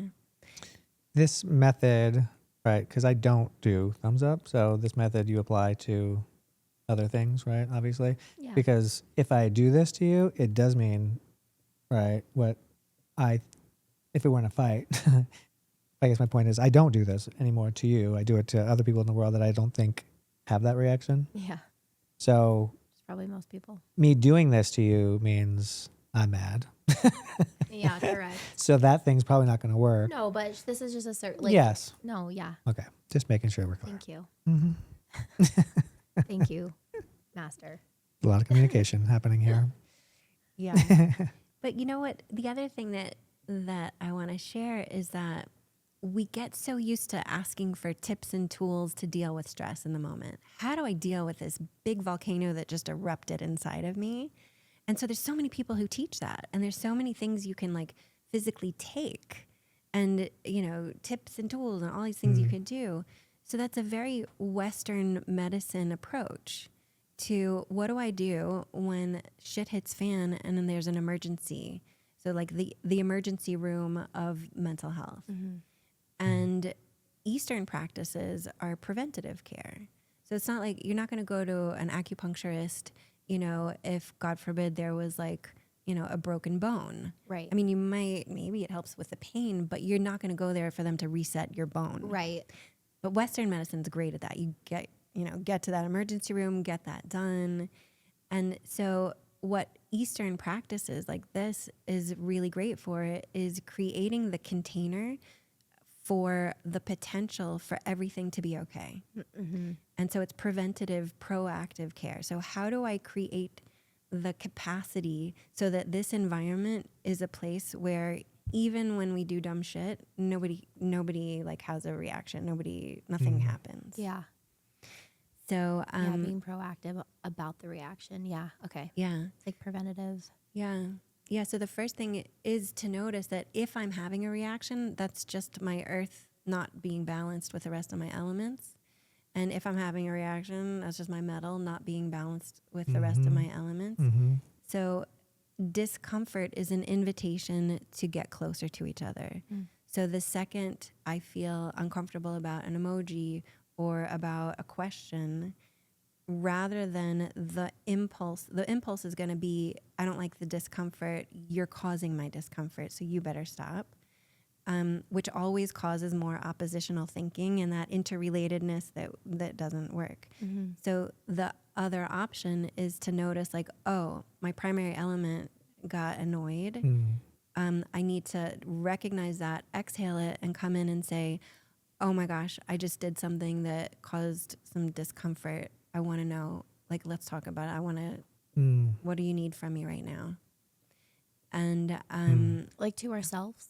Like, what do I need from me? Or well, if you're having an argument with each other, Okay. or a disagreement, or if some emotion comes up, the immediate element, the primary element, wants to be right more than it wants to have unity. okay, yeah. Interesting. And it's just the primary element. It's not us. Right. It's just because we have all 5, and we're supposed to be using all 5 in order to stay grounded. Right. But we're at risk of using the one we scored the highest in. Yeah. Because sometimes I feel like when I'm already upset, I'm not going to be like, what did I do to Yeah. upset you? How can I fix that? I'm like, why are you mad? Immediately I'm like, That face too. yeah, That was it right there. why are you mad? Like annoyed that you're mad. So what happens to metal? Asking why. So metal in order to function well needs boundaries. I don't know. Boundaries is like a loaded word because it's not like the way we use it all the time. Right. Right. It needs space it needs to know that we know that they know what they're doing. Like they're in a process. Metal is slower than fire and earth because it's the energy of stop. And so if you think about in order for someone to process their feelings or their grief or what they're going through or the experience of being asked, why are you mad even, metal needs to stop and really like sit back and reflect on it a little bit rather than being able to answer the question. Yeah. Yeah. But Earth just wants to know you're not abandoning me. Yeah. And I need to know right away. Like right now. Yeah. Yeah. Right. Yeah. Hello. Yeah. So, there's this idea, like getting proactive. And then that you, when this interrelated thing that happens, when you need to know that you're safe and connected, and you need to know that there's enough space for you to be, have your process of thinking through, because metal needs to get it right. And earth and fire just needs it now. Yeah. And so if you don't have proper space and time to think about getting it right, you might say the wrong thing. And what's reinforced, what you said earlier, was it kind of reinforces this reactive metal belief that if I'm forced to say it too quickly, then I'm going to get it wrong and you're going to get mad anyway. Right. And so it's this reinforced, like, I can't win. Yeah. And metal just needs to formulate their thoughts.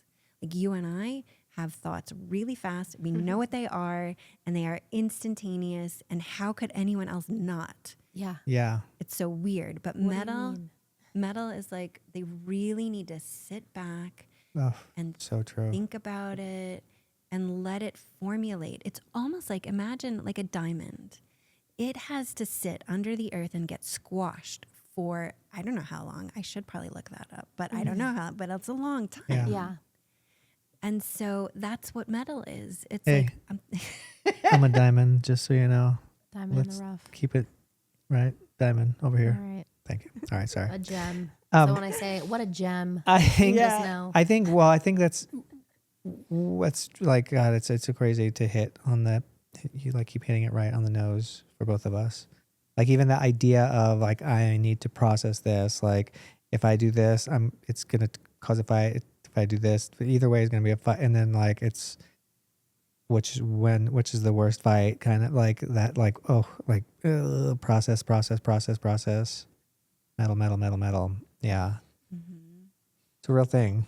I mean, and it's like I can totally see how this works, for sure. Like, yeah. yeah. So like you start with giving yourself grace by knowing like, okay, I'm not losing it. I overbelieve the things my earth says to me sometimes. And it's a habit. It becomes a conditioning because it feels safe. It feels like it's the thing that's going to save you. If you want to stay in the unit and I'm the glue, then no one leaves, which is not entirely true. If I use all my elements, I don't over-earth anybody, and everyone feels safe showing up as who they are. And then all of a sudden, all the things I wanted to happen, all those easy relationships just start to emerge because I'm not forcing anything. Yeah. And so same with metal, same with any element. When we stop overusing it and start to kind of reach into those other beautiful parts of ourselves, what we're also actually doing is honoring and dignifying the beauty in the people around us too, who are those primary elements. And when people feel seen and dignified and respected for who they are, they stop doubling down into their primary and making us wrong. And then everyone just naturally, so that's what I mean by creating the container where everyone just always feels seen and dignified. And if one of us has a bad day, the other is stable enough to be adaptable to that moment and be like, oh, Tony sent me that emoji. He must have like heard some news that's upsetting to him. I'm gonna just give him space. Yeah. And so then then all of a sudden Tony was like, I recovered so damn quickly because I had the space to recover. And now can I tell you the whole story about what happened? Right. So that's kind of like how it shifts. Yeah. I mean, I feel like a lot, it's grace, right? A lot of it is grace. Like what we were talking about earlier today. It's just like understanding there's something going on over there that like I can maintain this ship while that one steadies itself. Yeah. Yeah. Yeah.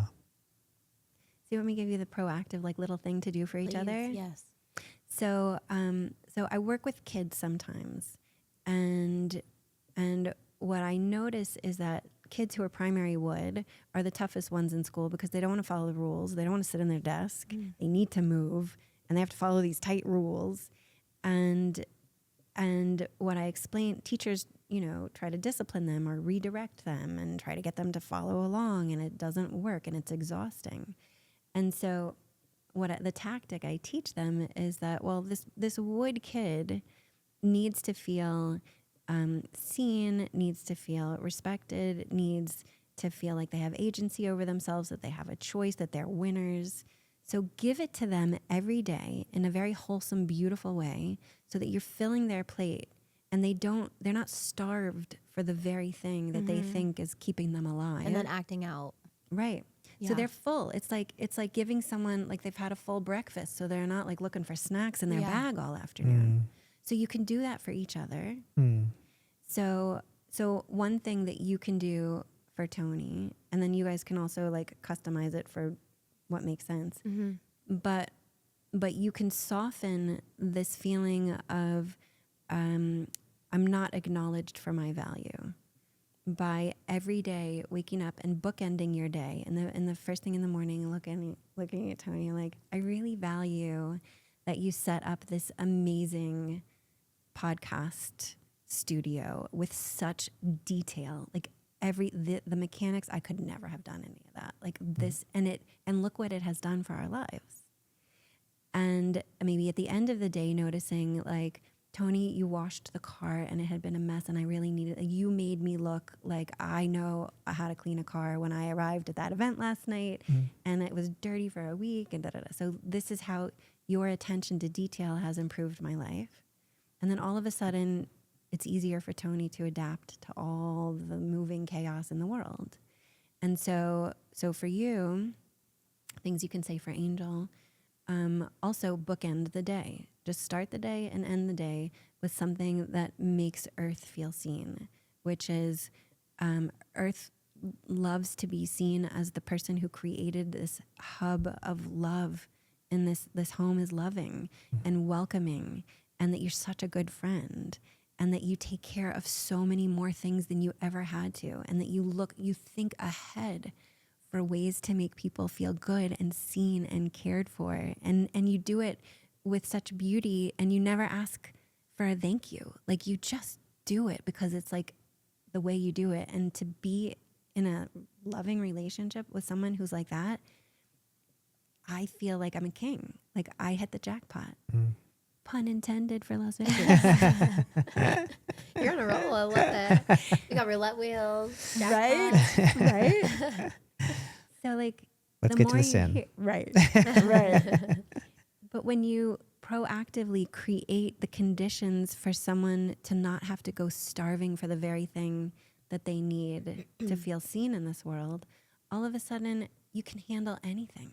Like, you walk out in the world, like, you have a home that nourishes who you are, that sees you for the beautiful person that you are, and that your person sees you. And if your person has a shitty day, then you're like, it's okay. That's like an anomaly. Because every day is like celebrating, like, oh my God, I found you, and you know what you're really good at that I love? And then you fill each other up like that. Yeah. It's hard too when it's like your cup is not full, and you know that what they need, because I know what he needs, and I do feel like if we're in a good place, I'm good about telling you, like, that, validating you. Like, I compliment this podcast setup every chance I get. But like, or I will thank him for doing the dishes, like little things where I'm like, thanks for doing the dishes, or thanks for taking me thanks for dinner last night, or whatever, like little things. But it's hard for me to want to fill his cup when mine's not being filled either. So that's like, I feel like what we also struggle with, because I'm like, okay, well, I'm just going to match your energy then, because it's hard for me to go out of my way to make sure you feel okay. If I'm going to starve, you're going to starve. Yeah. And we're both going to look like we're on Ozempic. So that's what you want, though. So that's not fair. Yeah, that makes sense. Yeah, I agree. 100%. Yeah, it's exhausting to be to be in a space where you're giving and not. So, yeah, I mean, even when we feel shitty, is there one little thing you could both say to each other, even if it's a text? It's easier to communicate through text. Yeah. Just add fuel to the flame. You know, and then the other piece of it is knowing that the only thing we can count on, the only thing we can control is our relationship to our perception of reality. So even if you go a week with thumbs up emojis or not being able to say what you, or either one of you, knowing like, okay, my person is suffering. Can I turn my taking it personally into compassion for the fact that they're struggling? And take this as an, you know, like, hey, are you taking care of yourself? Like, do you need anything? Are you okay? And you both might say like, I'm doing some internal work. And so taking that opportunity to, you know, write more or spend time with your friends more, and knowing that you're committed here, and not taking those moments of like needing some quiet reflection time like it means anything. And if you feel like it does, ask. You know, and if, for example, you need more connection when you need more quiet time, then coming together and talking about that, like, how do we do that? Like, what should be the process? Yeah. You guys both have kind of lowish wood energy. Not low, but it's not in the scale of your 1 to 5 elements. Tony, it's your lowest, and Angel, it's your second lowest. And wood is a plan B.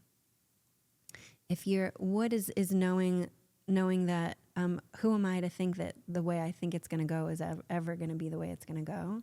And if we get stuck thinking it should have gone my way, shame on me. And so wood is plan B, plan C, backup plan, plan D. So if plan A is I'm appreciated for who I am, and there's no cold shoulder when I communicate, and there's never asking me to explain when I don't feel like it, then it's incumbent upon us to come up with, okay, that didn't work, so I'm going to initiate plan B. And so plan B that you guys decided on over dinner is movie night. You know, like, we're not going to talk to each other, but we're going to go watch a movie because we know we've agreed in our plan, you know, our backup plan meeting that no matter what, we love each other, and we both deal with shit that we've got to work out. And so sometimes it's going to feel lovey-dovey, and sometimes it's going to feel like I got shit to work out. And so plan B takes care of you because he's sitting next to you watching a movie, but it also takes care of you because you're watching a movie and you don't have to talk. Yeah, balance. Right. And then if that doesn't work, what's plan C? Well, plan C is at least we eat a meal next to each other without talking. So he's next to me, so I know he loves me, and she's next to me and she's not asking me. Our mouths are full, so we can't eat. Yes, we can't talk. So like, think about like, well, if you can't have plan A, rather than spiraling, what's the next best thing, and so on. And then that becomes, you like put it up on the wall. Like, and just call it, I'm enacting plan B. That's not a bad idea, actually. It's not a bad idea. Plan B, not the pill. That's funny. Not pregnant. Yeah. Ugh. Yeah. How are you guys doing? Good. I feel like all of this makes sense. And I'm like, yeah, that sounds great. And it sounds like talking about it sounds a lot easier than it's going to be, obviously, because like getting yourself back down to that, like, okay, you're fine, just chill. It's not you, it's them. But that's also kind of feels like placing blame. Like, well, I guess that's just when I internalize things. But like, Yeah. okay, I'm just reacting this way specifically. Just chill for a minute. It's not you, it's I'm them. gonna put no, I just mean like I meant internalizing things. No, but that's good. Good to know. Well, All the it's- millions of our. Yeah, it's interesting because we think about it. Pain has to be caused by someone, right? If we think, well, I'm having pain, who did it? Well, okay, so it wasn't me doing it to myself. Someone else did it to me. It's our perspective taking that started like in, Descartes in 1500, which is I think therefore I am, and you are not. And so all of a sudden we were different and had different perspectives, which made us feel inadequate. All of a sudden, like, well, you have more perspective or different or bigger or better. Yeah. And like, there must be something wrong. So we're so cemented in this, I feel uncomfortable, somebody did it to me. And this is a method to realizing, to reframing what discomfort actually is. Yeah. You know, it's an invitation to see which element do I need to take care of right now. We only feel discomfort if we're overusing one and underusing another. So there needs to be a balance in all 5, Yeah, like it's or like close. yeah. I mean, well, the numbers don't have to be the same. When you take your questionnaire, it just tells you what your path is to balance. Like awareness of what is lacking and what you're needing to. But I just mean like using all 5, you need to use like, or is balancing out your, like choosing the element to balance yourself out, is that it is circumstantial. So like in this moment I need to use metal. In this moment I need to use, okay. See, you got it. Yes. Because if you're going out with your high school buddies, you're going to use your fire and talk about bathroom jokes and silliness. Yeah. Although you guys do that even when you're not high school buddies. But but when you're putting on comedy and you need to uplift, you're going to use your fire. When there's an emergency and you need to get out of a place, you're going to use your wood. When you're ready to go to sleep, you're activating your water because it's about sleeping and resting and going into nothing. When you need to make sure your taxes are done, you're not going to use your fire. You're going to use your metal. I mean, you might. I know. Like that picture. I don't know anything. And your earth, you're going to use when you're trying to create a warm, loving home and a meal that everyone can enjoy together. And so when you're overusing your earth at a time that calls for metal, you're going to create disharmony. Isn't that so crazy that like there's a time when you don't want to use that? Yeah. I know it sounds like selfish of me to say because it's my first thing, but it's even saying it out loud. Like there's a time that creating a loving environment and a warm hug is not what you should do. Yeah. Imagine Like, with a stranger, with someone who's dangerous, right? Yeah. Like you don't want them to feel welcome in your home. That's true. Right. Not in my home, but I probably would still be like, thank you. Yeah. I'm so sorry. Sorry about the dog. Yeah. 101%. I don't know though, because the other day when that girl threw a rock at your window, I was like, pick up the rock, I'll throw it right back at her. Drive by. I was ready to fight. And he was like, no. I'm like, I know, but like, I will fight this bitch. Yeah. I took over Earth. Yeah, moment. you sure did. Yeah. And well, I guess mine was, wood is a upward spiral. Oh, well, wood goes up and fire scatters and has big emotions, big drama. Okay, so that was fire. Yeah, it makes sense. I love this. I love this. I knew you would. I know you have been saying you're like, I can't wait for you to meet her. And I still feel so good. Oh, good. Physically. Like I can't get over it. That was insane. My mom's like, you need to go to the emergency room. I will come pick you up after you guys are done. Who needs an emergency room? Yeah. We have Saving us a money healer. left and right. Literally. I love it. It's so wild, like that. When I think we've talked about this on the phone. Like this can seem overwhelming, but it's not. It's so simple, and yeah, I think that's like one of the most important. I mean, I think a lot of people, even the idea of a book, you're like, I can't. What am I learning about? But if you just can wrap your brain around like what it is. That's why I've been saying this for a while. I think you need a podcast, and I think you need to do this more, because even I could feel Casey over there just absorbing, learning through what she was watching. And I think that's what you really should be doing. And like, it's not that hard. It's so easy to do.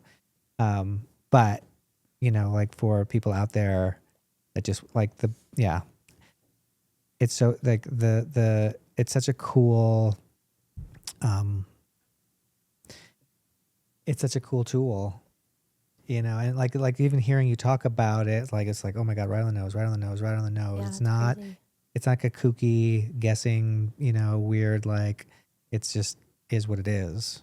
Yeah. It makes so much sense too, like the equation of, you know, finding out what the data is and then it's being, oh, it's Yeah. that. I do have a couple questions. Yeah. Okay, one, why is the V black? Because it's a Roman numeral 5. Oh, Right? Yes, I love that. But so many people ask me that. It's very funny. Yeah. Yeah.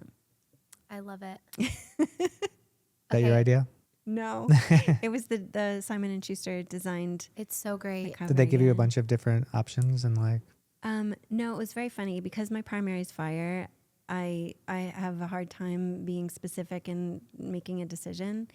And so they gave me that cover pretty much. And I kept making little adjustments until finally I got told, Miss Davidson, no more adjustments. It is what it is. I'm like, okay. Yeah. You're like, fine. Yeah. awesome. My next question is about what happened this morning when you were helping me feel better and healing me. Are you exhausted after? No, because it's not from me. Like, Okay. like 11 in Stranger Things. Kind of. Oh, right. Kind Like of. you were waiting for her nose to bleed after she did that to you? No, but like I know I have spoken to somebody who's done like, well, in a past life you worked at a monastery, I don't know what it's called, in France, and you would put your hands on soldiers to like help heal them. And she goes, but your problem now is you can't cut cords. So you're trying to help people feel better and then you're carrying the weight of like helping them feel better. So I didn't know if it was something that like you're helping us through this process, but are you now carrying the weight of, you know, me feeling sick or our arguments, or I mean, it was a pretty light conversation that we just had, but like in general, when you are helping people, do you like, are you able to sever the tie of like, nope, I'm good. All right. I think you said that you have to protect yourself and you have to make sure that you're Yeah. right. So it's, yeah. Yeah, so I kind of imagine that I have like a protective field around me, and I also was part of this 5 Archetypes practice. Is I'm always where I am, and I believe that. I mean, if you want to get kind of wonky and think about it, the only thing that's real is the present moment.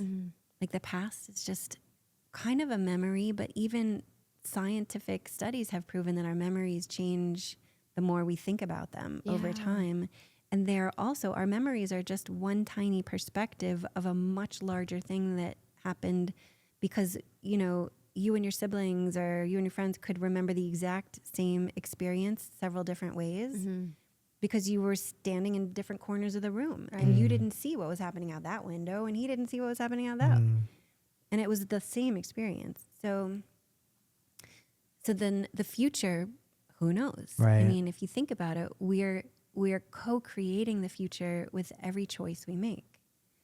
And so the only thing that's real is this present moment.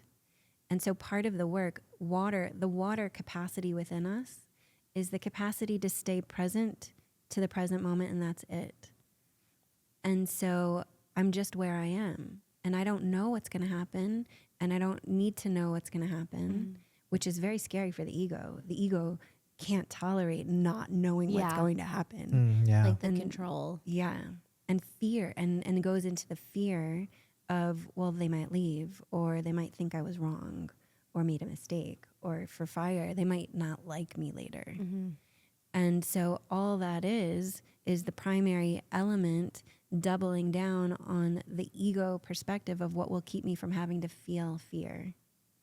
And so in order to heal, or do anything really, I practice every moment just being exactly where I am. And so what's in the past is like gone already. Like it's just, and all I have is here. And my goal in every moment is, can I come forward in a way that makes you feel the most safe, loved, respected and seen and held, so much so that you don't go into your primary element and double down on needing to use it to feel seen in front of me. So I reduce the amount of energy that it takes you to just show up in the world.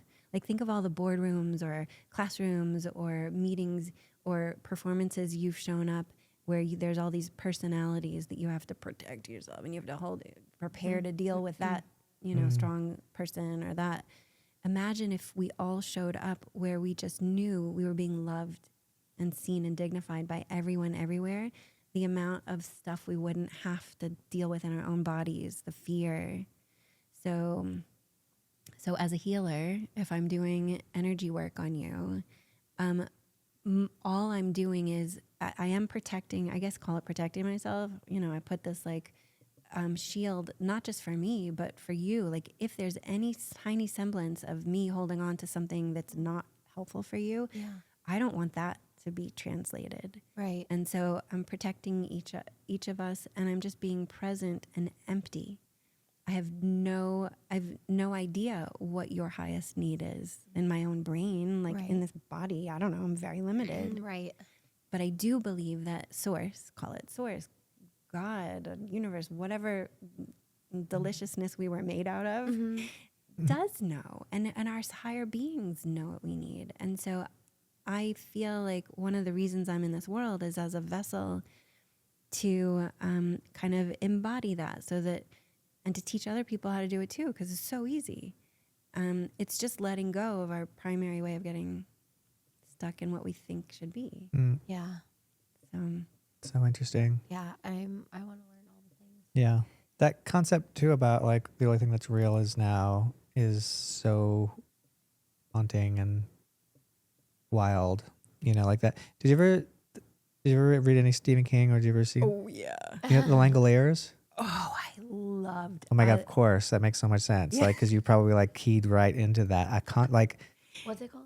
The Langoliers. Oh my gosh, we should watch. I mean, I'm sure the movie probably still holds up, but they're on an airplane, and I think they accidentally go into the future or something. Yeah, they go through some portal. Yes, and they don't know it, and they're like at the airport, and there's Nobody's everyone's there. gone. It's like, and everyone's like, where is it? Where did the world go? And it hadn't happened yet, so they're stuck in a place. Oh, And at one yikes. point in the movie, it passes them, and they see all that moment happen in front of. Oh, that gave me goosebumps. But that's so cool. Like to think, I so often forget about that, right? Because we're just busy about all the other things. But that concept of like, even when you said that, is gone, right? That's Right. it was a moment that's gone, Right. and yeah, Crazy. yeah, And Yeah. I like hold on to moments. Yeah, well, your Earth holds everything. yeah. So you're at risk for, so your primary tells you what you're at risk for believing. So you're at risk for believing that you should hold on to things. Yeah. And it's strong in us. The Yeah. force is strong in us. It's strong in me to be fiery, to make sure that you like me. But imagine if all I did was go around entertaining people all day long. Not many people would want to be around me, because it's not true. Like, it'd be obvious that I'm just entertaining you and trying to manipulate you. Yeah. Do you say I'm like, ugh, fuck metal, I don't want to be that anymore. I don't want that to be my primary. Is there adjustments to be like, I now am like, Now, I'm a tree. yeah, no, I'm now. like, like Fire. is there overcompensating of like, I hate that I am not more wood. I hate that I don't have that, and that you can like aspire to kind of be that. Do people change? Do these change? Well, according to Chinese medicine philosophy, they don't. It would be as weird as saying, like, dudes, tomorrow, instead of the sun, there's going to be a tree in the sky. So nature is nature, but it's not who you are. It's the work you have to do to overcome the ego and rise into higher conscious action all the time. So the only thing between us and having that higher conscious life, it's not a meditation retreat, which is nice if you want it. But it's like how to act in your everyday life, texting someone in a higher conscious state. The only thing in the way of that is your primary element. Not that it's bad when it's feeling insecure. It's at risk for sucking the air out of the rest of you, all your other 4 elements, and only using that one to function. And when we do that, we create more of a density in our bodies and minds, and we create more of what do you call interference. Like if you were to put static on the line and you can't hear the music beautifully, it's our interference. So like you needing to like close yourself off rather than answer a question is interference to higher consciousness. So higher consciousness would be, Angel, what's really going on? I know you're mad. Higher consciousness would be, oh, my metal wants me to retreat right now so that I could think. So I'm going to let it go through water, like just release everything and give her a hug and say, I love you. I'm struggling with a metal moment. Oh, I like that, a metal moment. Yeah. Yeah. Having a metal moment, that's your next tattoo. Metal moment. I mean, maybe. People can interpret that however they want. Right. Right. Yeah. Yeah, that's cool. That's cool. I did wonder if it changed as you grew up also, like as you experienced different things in life. Like, Evolved. yeah, like being a single woman in your 20s versus like, now I'm in my 30s and I have a kid and he's a teenager and now I'm looking at life differently. Like, I don't know if that's, or if it just got stronger. Yeah. I mean, it's kind of like, we become older and wiser. Yeah. So you start to realize after a bunch of times of using one way to address stress and frustration, and you realize like, okay, I've done that 50 times and I still have the same crappy outcome. Maybe I need to change my tactics. Right. So you learn over time, like, okay, I could do better if I went into my water more when I got triggered, or I used my wood faster than my earth in these moments. So I could be earthy and I could feel it and I could go there and love myself for a second and complain for a hot minute, but then I'm gonna like give myself a timeline and cut it off at 5 minutes and use my wood to plan better for next time. Like next time, maybe I will wait to go out the door of the store until I don't have to hold the door for anybody, because I know they're not going to say thank you and I know it's going to piss me off. Yeah. So I'm just not going to put myself in that situation anymore. I'm going to wait till there's nobody coming. Yeah. Then I'm going to sneak out. And then I'm out of here. But then I have to tell everybody goodbye first. Right. And go hug everybody too. It's also a problem. Yeah. So the difference between you got like earth and metal in that, metal has the perception from their point of view. Well, I don't want to be interrupted by everybody who's freaking leaving. I'm in the middle of these great conversations with all the people still at the table. Oh, and right. so I don't want to create that pain for everybody and have to go around and interrupt them. I don't even think about it that way. Right. Like, I'm like, oh my God, they're going to think that I hate them if I don't go say goodbye. Right. Yeah, that's me and you are very opposite that way. No, because you don't want to say goodbye to people. No, You're not worried about interrupting their no, conversation. that is what it is. That's exactly what I told her. It was what it was. Like I'm like, don't get up. Like I'm just gonna go. Let's pretend I just disappeared. If I could just disappear and appear in a room, I would be in heaven. Yeah. Like it's the entrance and the leaving is like why I don't even want to go. Yeah.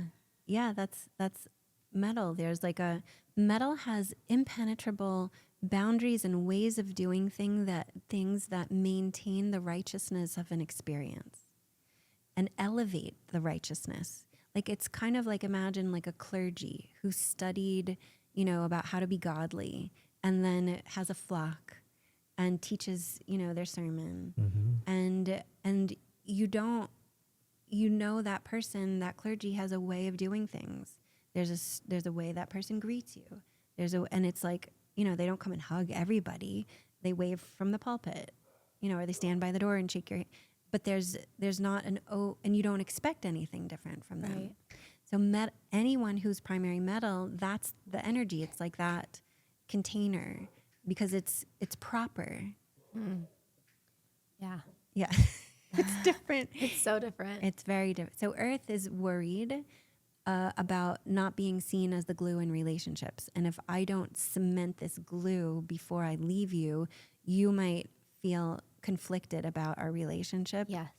Yeah. You're going to think that I hate you. I have to go say goodbye and let you know Yeah. I'm leaving and I love you. Yeah. And then I'll see you soon. I'll text you in 5 seconds. Yeah. Oof. Yeah. Yeah. Yeah. But then I also like space. Like in the sense of like, I don't want to be around that many people for that long. Like I'm excited to go home now because it's also draining to be that. Yeah. Like at the end of the day, I'm like, I'm exhausted. Yeah. Yeah, that's part of maturing and getting older and like feeling that, all right, now I know myself. There's going to be 15 people at this dinner. So I know I'm going to exhaust myself. So do I really want to go to that dinner? Yeah. Or am I going to do it once every 2 weeks now instead of, so you realize your patterns and then plan ahead for making sure you don't drain yourself. Yeah.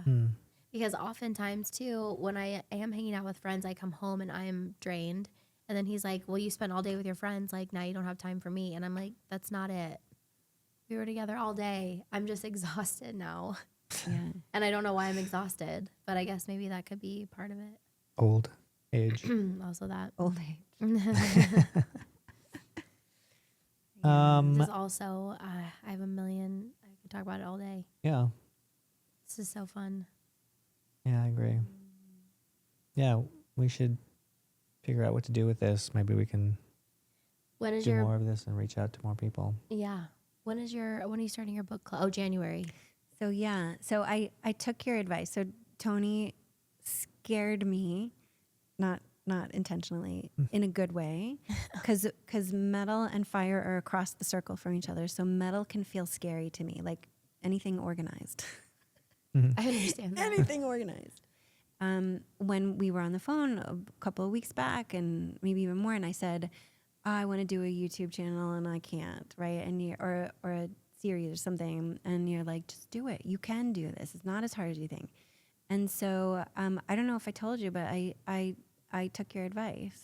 I love that. And I started recording one-on-one sessions on Zoom. Nice. And just taking people's elements and the problem they want to solve and solving their problems in like 25 minutes. Oh my gosh, I love And this. we're about to load and have a page where you Amazing. can watch very quick, and they're aligned by topic but also element. So you can watch all the metal ones and they will be directly relevant great to idea. you. And you can watch all the earth ones and they'll be directly relevant. So the solutions I give any earth person you can use in your everyday life. That's amazing. Yeah, that's awesome. So thank you for Yeah. scaring me and challenging me. Amazing. I needed that. Yeah. And just in the past week, I redid the website to be who I am and to be honest. Oh, I love that for you. And so what is the 5 archetypes? I was like, well, when I wrote it, I was also trying to appease, the public the way I thought I should be doing, and made it kind of sound like a personality system, which it's not.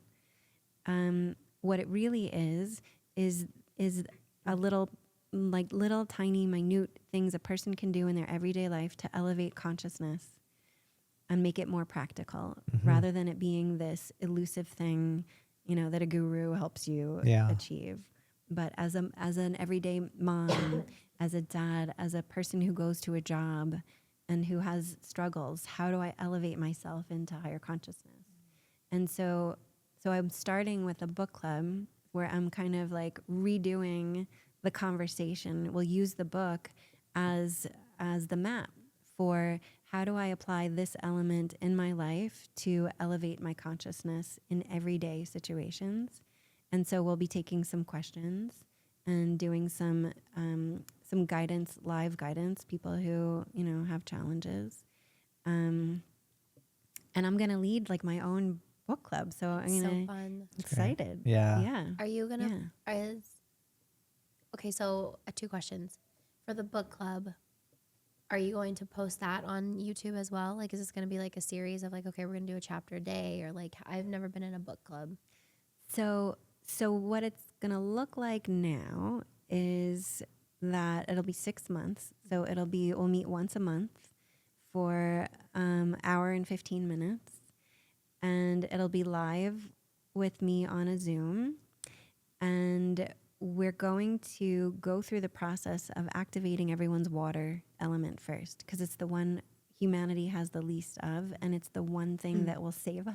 Yeah, crazy. It literally is peace. It's peace in our own minds. It creates the capacity to have a relationship with our thoughts rather than being identified by our thoughts. That's also like what we're mostly made of.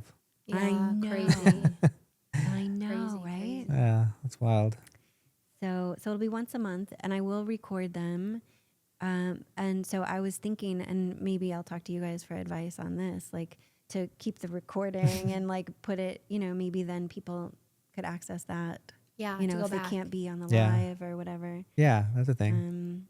That's definitely a thing. Yeah. It's just more fun on the live because you can ask questions then and Yeah. there and get them. Yeah. And otherwise, you can watch and then hear the question, and maybe you'll hear somebody ask a question that you have.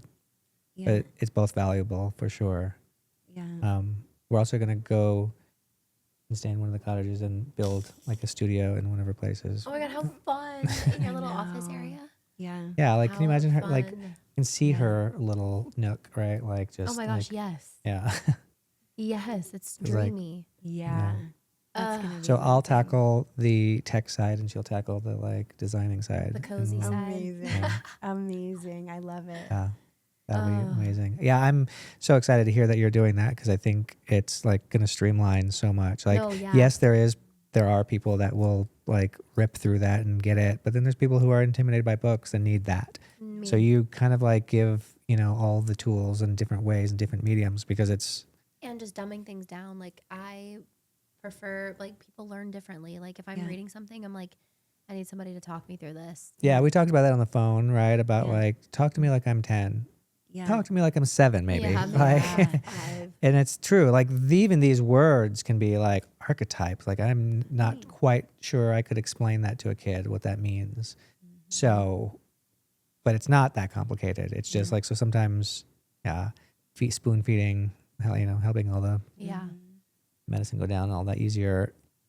I think YouTube and all of the platforms, I think you're going to excel on because I think so too. we talked about this too. Like I remember when I was going through stuff way back and like just going through TikTok and seeing a young guy talk about mental health. And I was just like, he wasn't a professional, but he was just talking about his problems. And it was like so helpful to be able to relate and hear that you're not alone and all those things. But just having like social media that way, like social media has terrible things, but it also has great things. And this is one of them, like being able to reach a huge, across the world, Yeah. And now you can authentically be yourself while doing it, which I feel like is going to reach a lot more people. Yeah. Yeah. And the So- apps have like all the AI stuff, which sounds scary, but all the AI stuff, it'll instantly put you in different languages, which is wild. Yeah. I mean, That's just imagine that, like being able to like help people in Africa, help people in like, Yeah. wherever. Yeah. Super cool. Yeah. I'm I am. excited. I'm working on a project in Africa that's Cool. really Wow. interesting. This nonprofit in Uganda, they reached out to me over the summer and they help girls say no to sugar daddies. Oh. Guys who come in and promise you even the basics of life in exchange. Yeah. I'm glad you didn't reach Angel because that's how I got her. Aww. That's not true. That is cool. Oh my So, God. yeah. Yeah, that's And crazy. where are you with that? So we're ironing out what the project is actually going to look like, but they want me to help them develop a curriculum that will be taught in schools throughout Uganda and to help children, especially girls, learn how to say no to sexual predators. Because based on your element, if you don't have enough water, which we know from our data that most people don't, you're at risk for impulsively saying yes so that you don't get in trouble, or so for whatever the primary element is telling you, Survival. the survival thing, the fear thing. So if we can elevate children's access to water, which kind of looks like pausing before you have an answer, noticing that you're about to say yes when you mean no, just that millisecond gives you the freedom, which is freedom to move in a different direction, even if that means run away. Right. Rather than my fire wants me to be liked, or my earth wants me to still, well, my sister said I should, or so we're developing a curriculum for those kids. I'm really excited. Yeah, gonna that's be super heavy. cool. Yeah. Uganda. That's all I can think of. You ever see Book of Mormon? No, I didn't. I've always wanted to. man. Is You that a should. line in it? Oh. Yeah, he's like, well, Uganda. it Where takes is place that? in Uganda.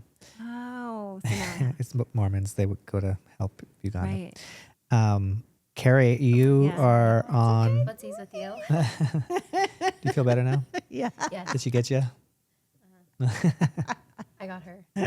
Gotcha.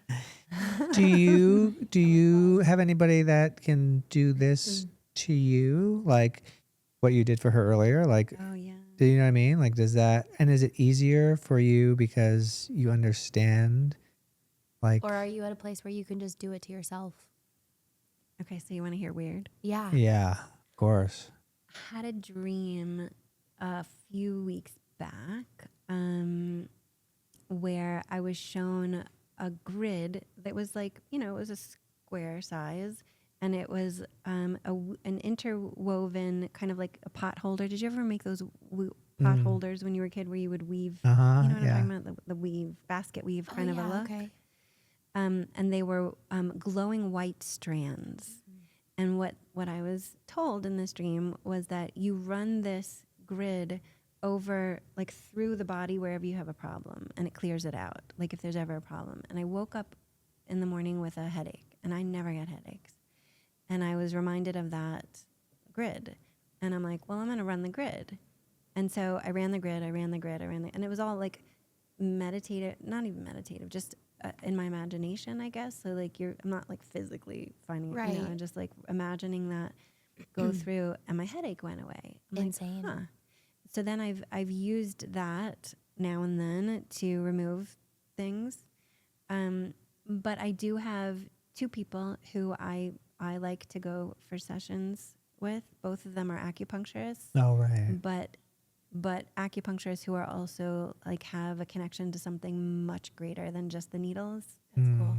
And and they, acupuncture, they take your pulses. The numbers, those elements are your pulses pretty much, to see what's overactive, what's underactive. And the point, literally, is to rebalance, is to quiet down the primary and elevate the ones that are underused, so that I'm not lopsided. Like when I only use my fire to take care of everything, I burn out. Yeah. And I burn other people.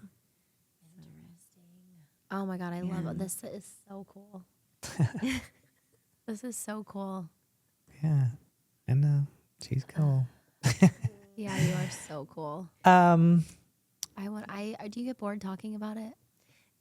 No. Okay. Yeah, I know. Some people ask me that too. And I'm like, are you saying? So then I go into my fire. I'm like, are you saying I'm talking too much? No, Which is like, I'm taking it personally. Like, I'm asking her too many questions. I'm already thinking about lunch, where we're going to go after this. And I'm going to be like, I'm going to continue to talk to you. So am I going to annoy you if I continue to talk to you about it?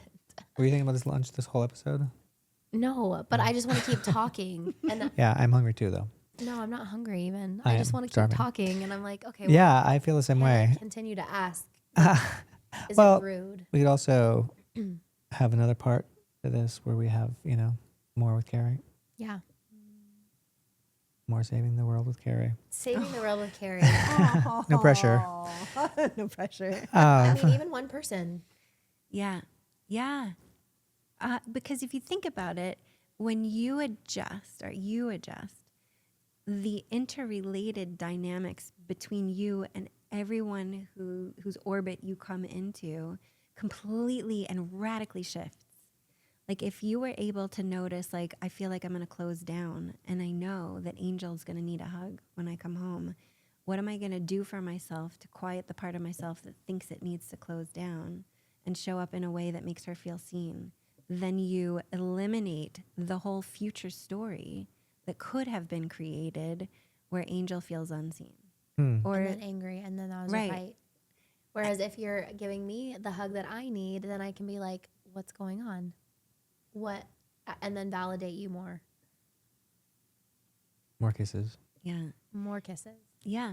And people sometimes ask me, like, are you saying I can't be who I am? Right. Like, you're telling me I have to change who I am. But what's interesting is that the thing we think we are is our primary and its most distorted state. Uh-huh.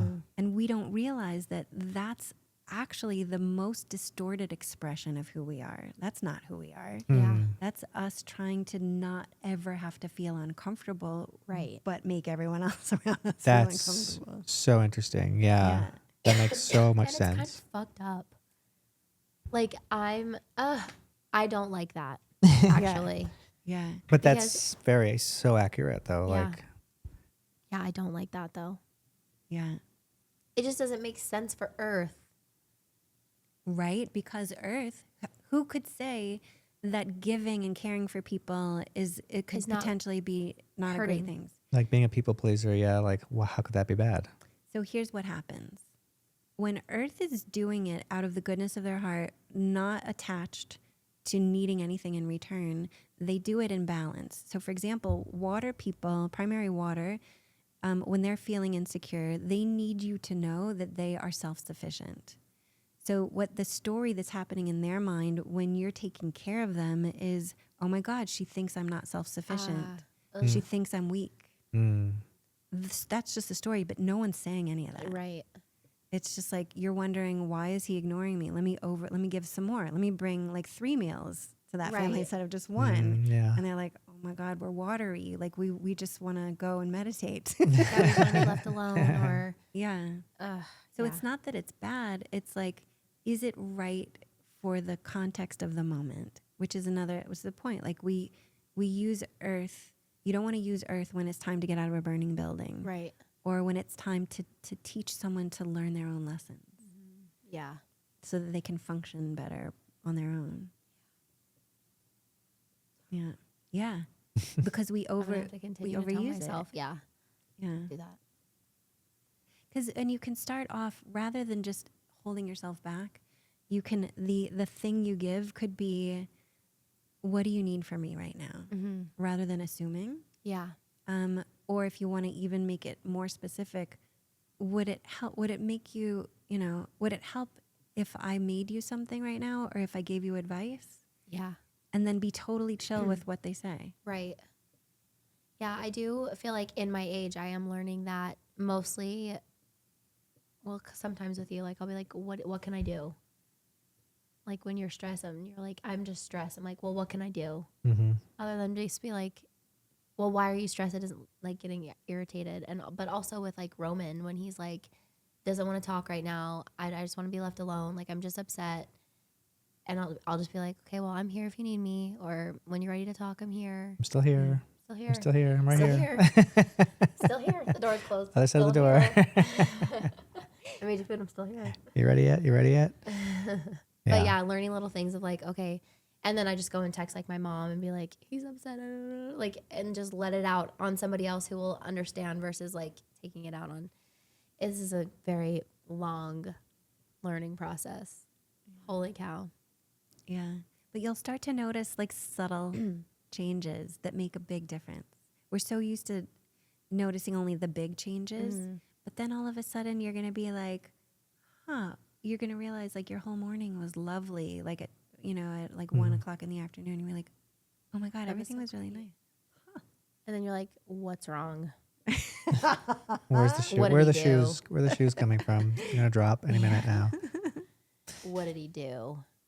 All right. Well, Well, you we're little. about 2.5 hours. 2 hours and a half in. We're about ready for your catchphrase. Okay, so did he already tell you? No. Okay, so We don't have to talk about it. It's funny. It's our own little private joke. yeah, but I'm not saying it. Yeah, you are. You're gonna.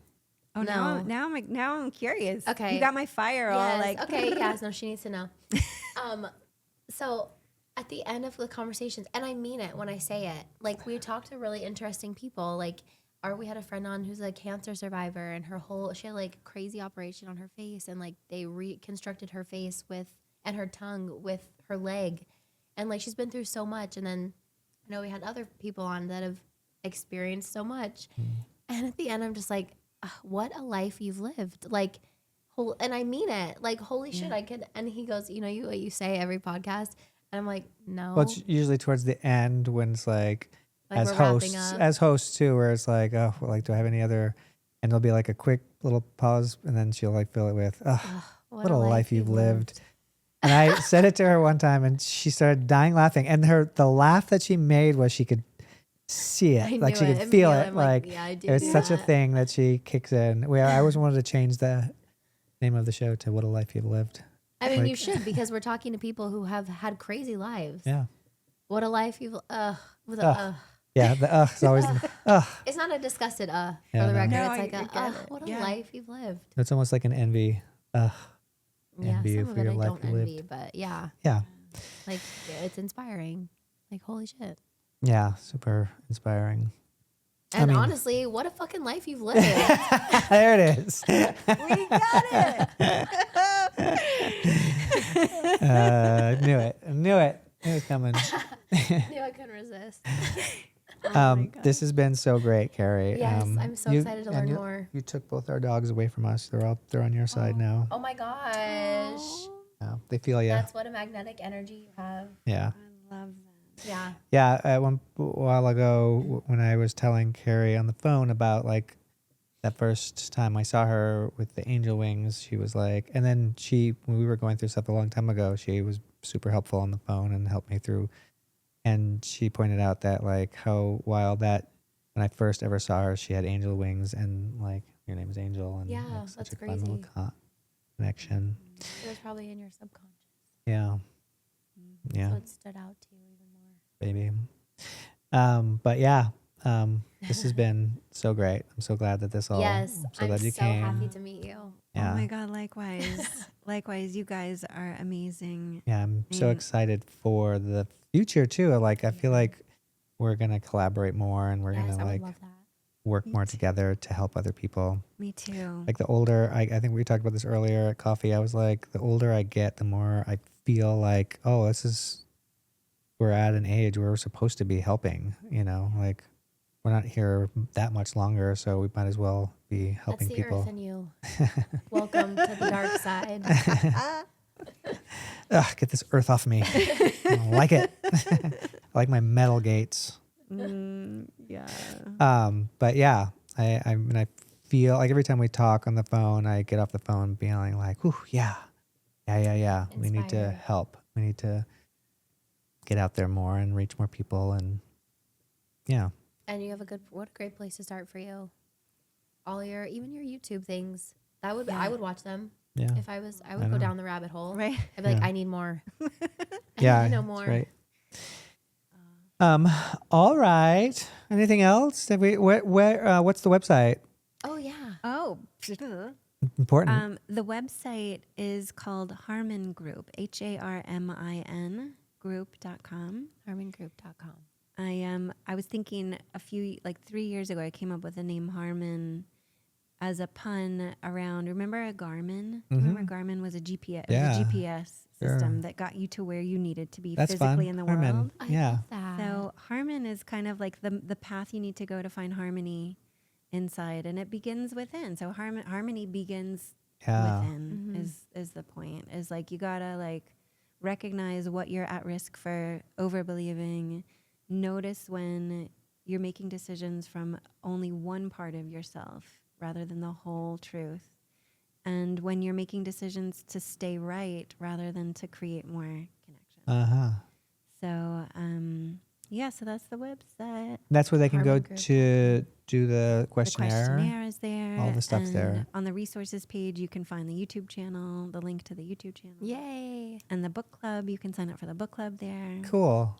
Oh, I'm going to Yeah. sign up. I'm going to make Casey sign up too. That's so great. And then your Instagram is Carey Davidson. So I have Carey Davidson official for me personally, and then Harmin Group has Oh, its good. own Harmin Group. Good. I Instagram need too. to get on that one. Yeah. Can you attach all the things? Yeah. Do that. On what? On the show? Yeah. Yeah. Like when she says it. Sure. Okay. Boss. You need structure. I'm giving you structure. Yeah. It's a good idea. The 5 Archetypes, Carey Davidson. This is such a magical little episode that we've lucked out upon. Yeah, indeed. Yeah, super, super excited. Thank you so much. Yes, thank you. Thanks for flying all the way out here for this. Yeah. Yeah. Oh For our my gosh. chaotic little life. Yeah, how fun. All right. Well, That's what you do every episode. yeah. All right. Well. What else? I'm so excited. Thank you, Carey. Yes, thank you. Thank you, so much. listeners. Thank you, guys. Go check out Carey and let her And you better buy her book. fix your life. She does it in such a simple way. Right. It's so like it just seems impossible. Like the little smallest fixes can go such a long way, and it's like it's so wild. Like to watch you do it in real time and just be like, oh, this isn't crazy. This is simple. Yeah. Keep it simple. Keep it simple, stupid. Yep. And have more kisses. And more kisses. Oh Who my doesn't need more God. kisses?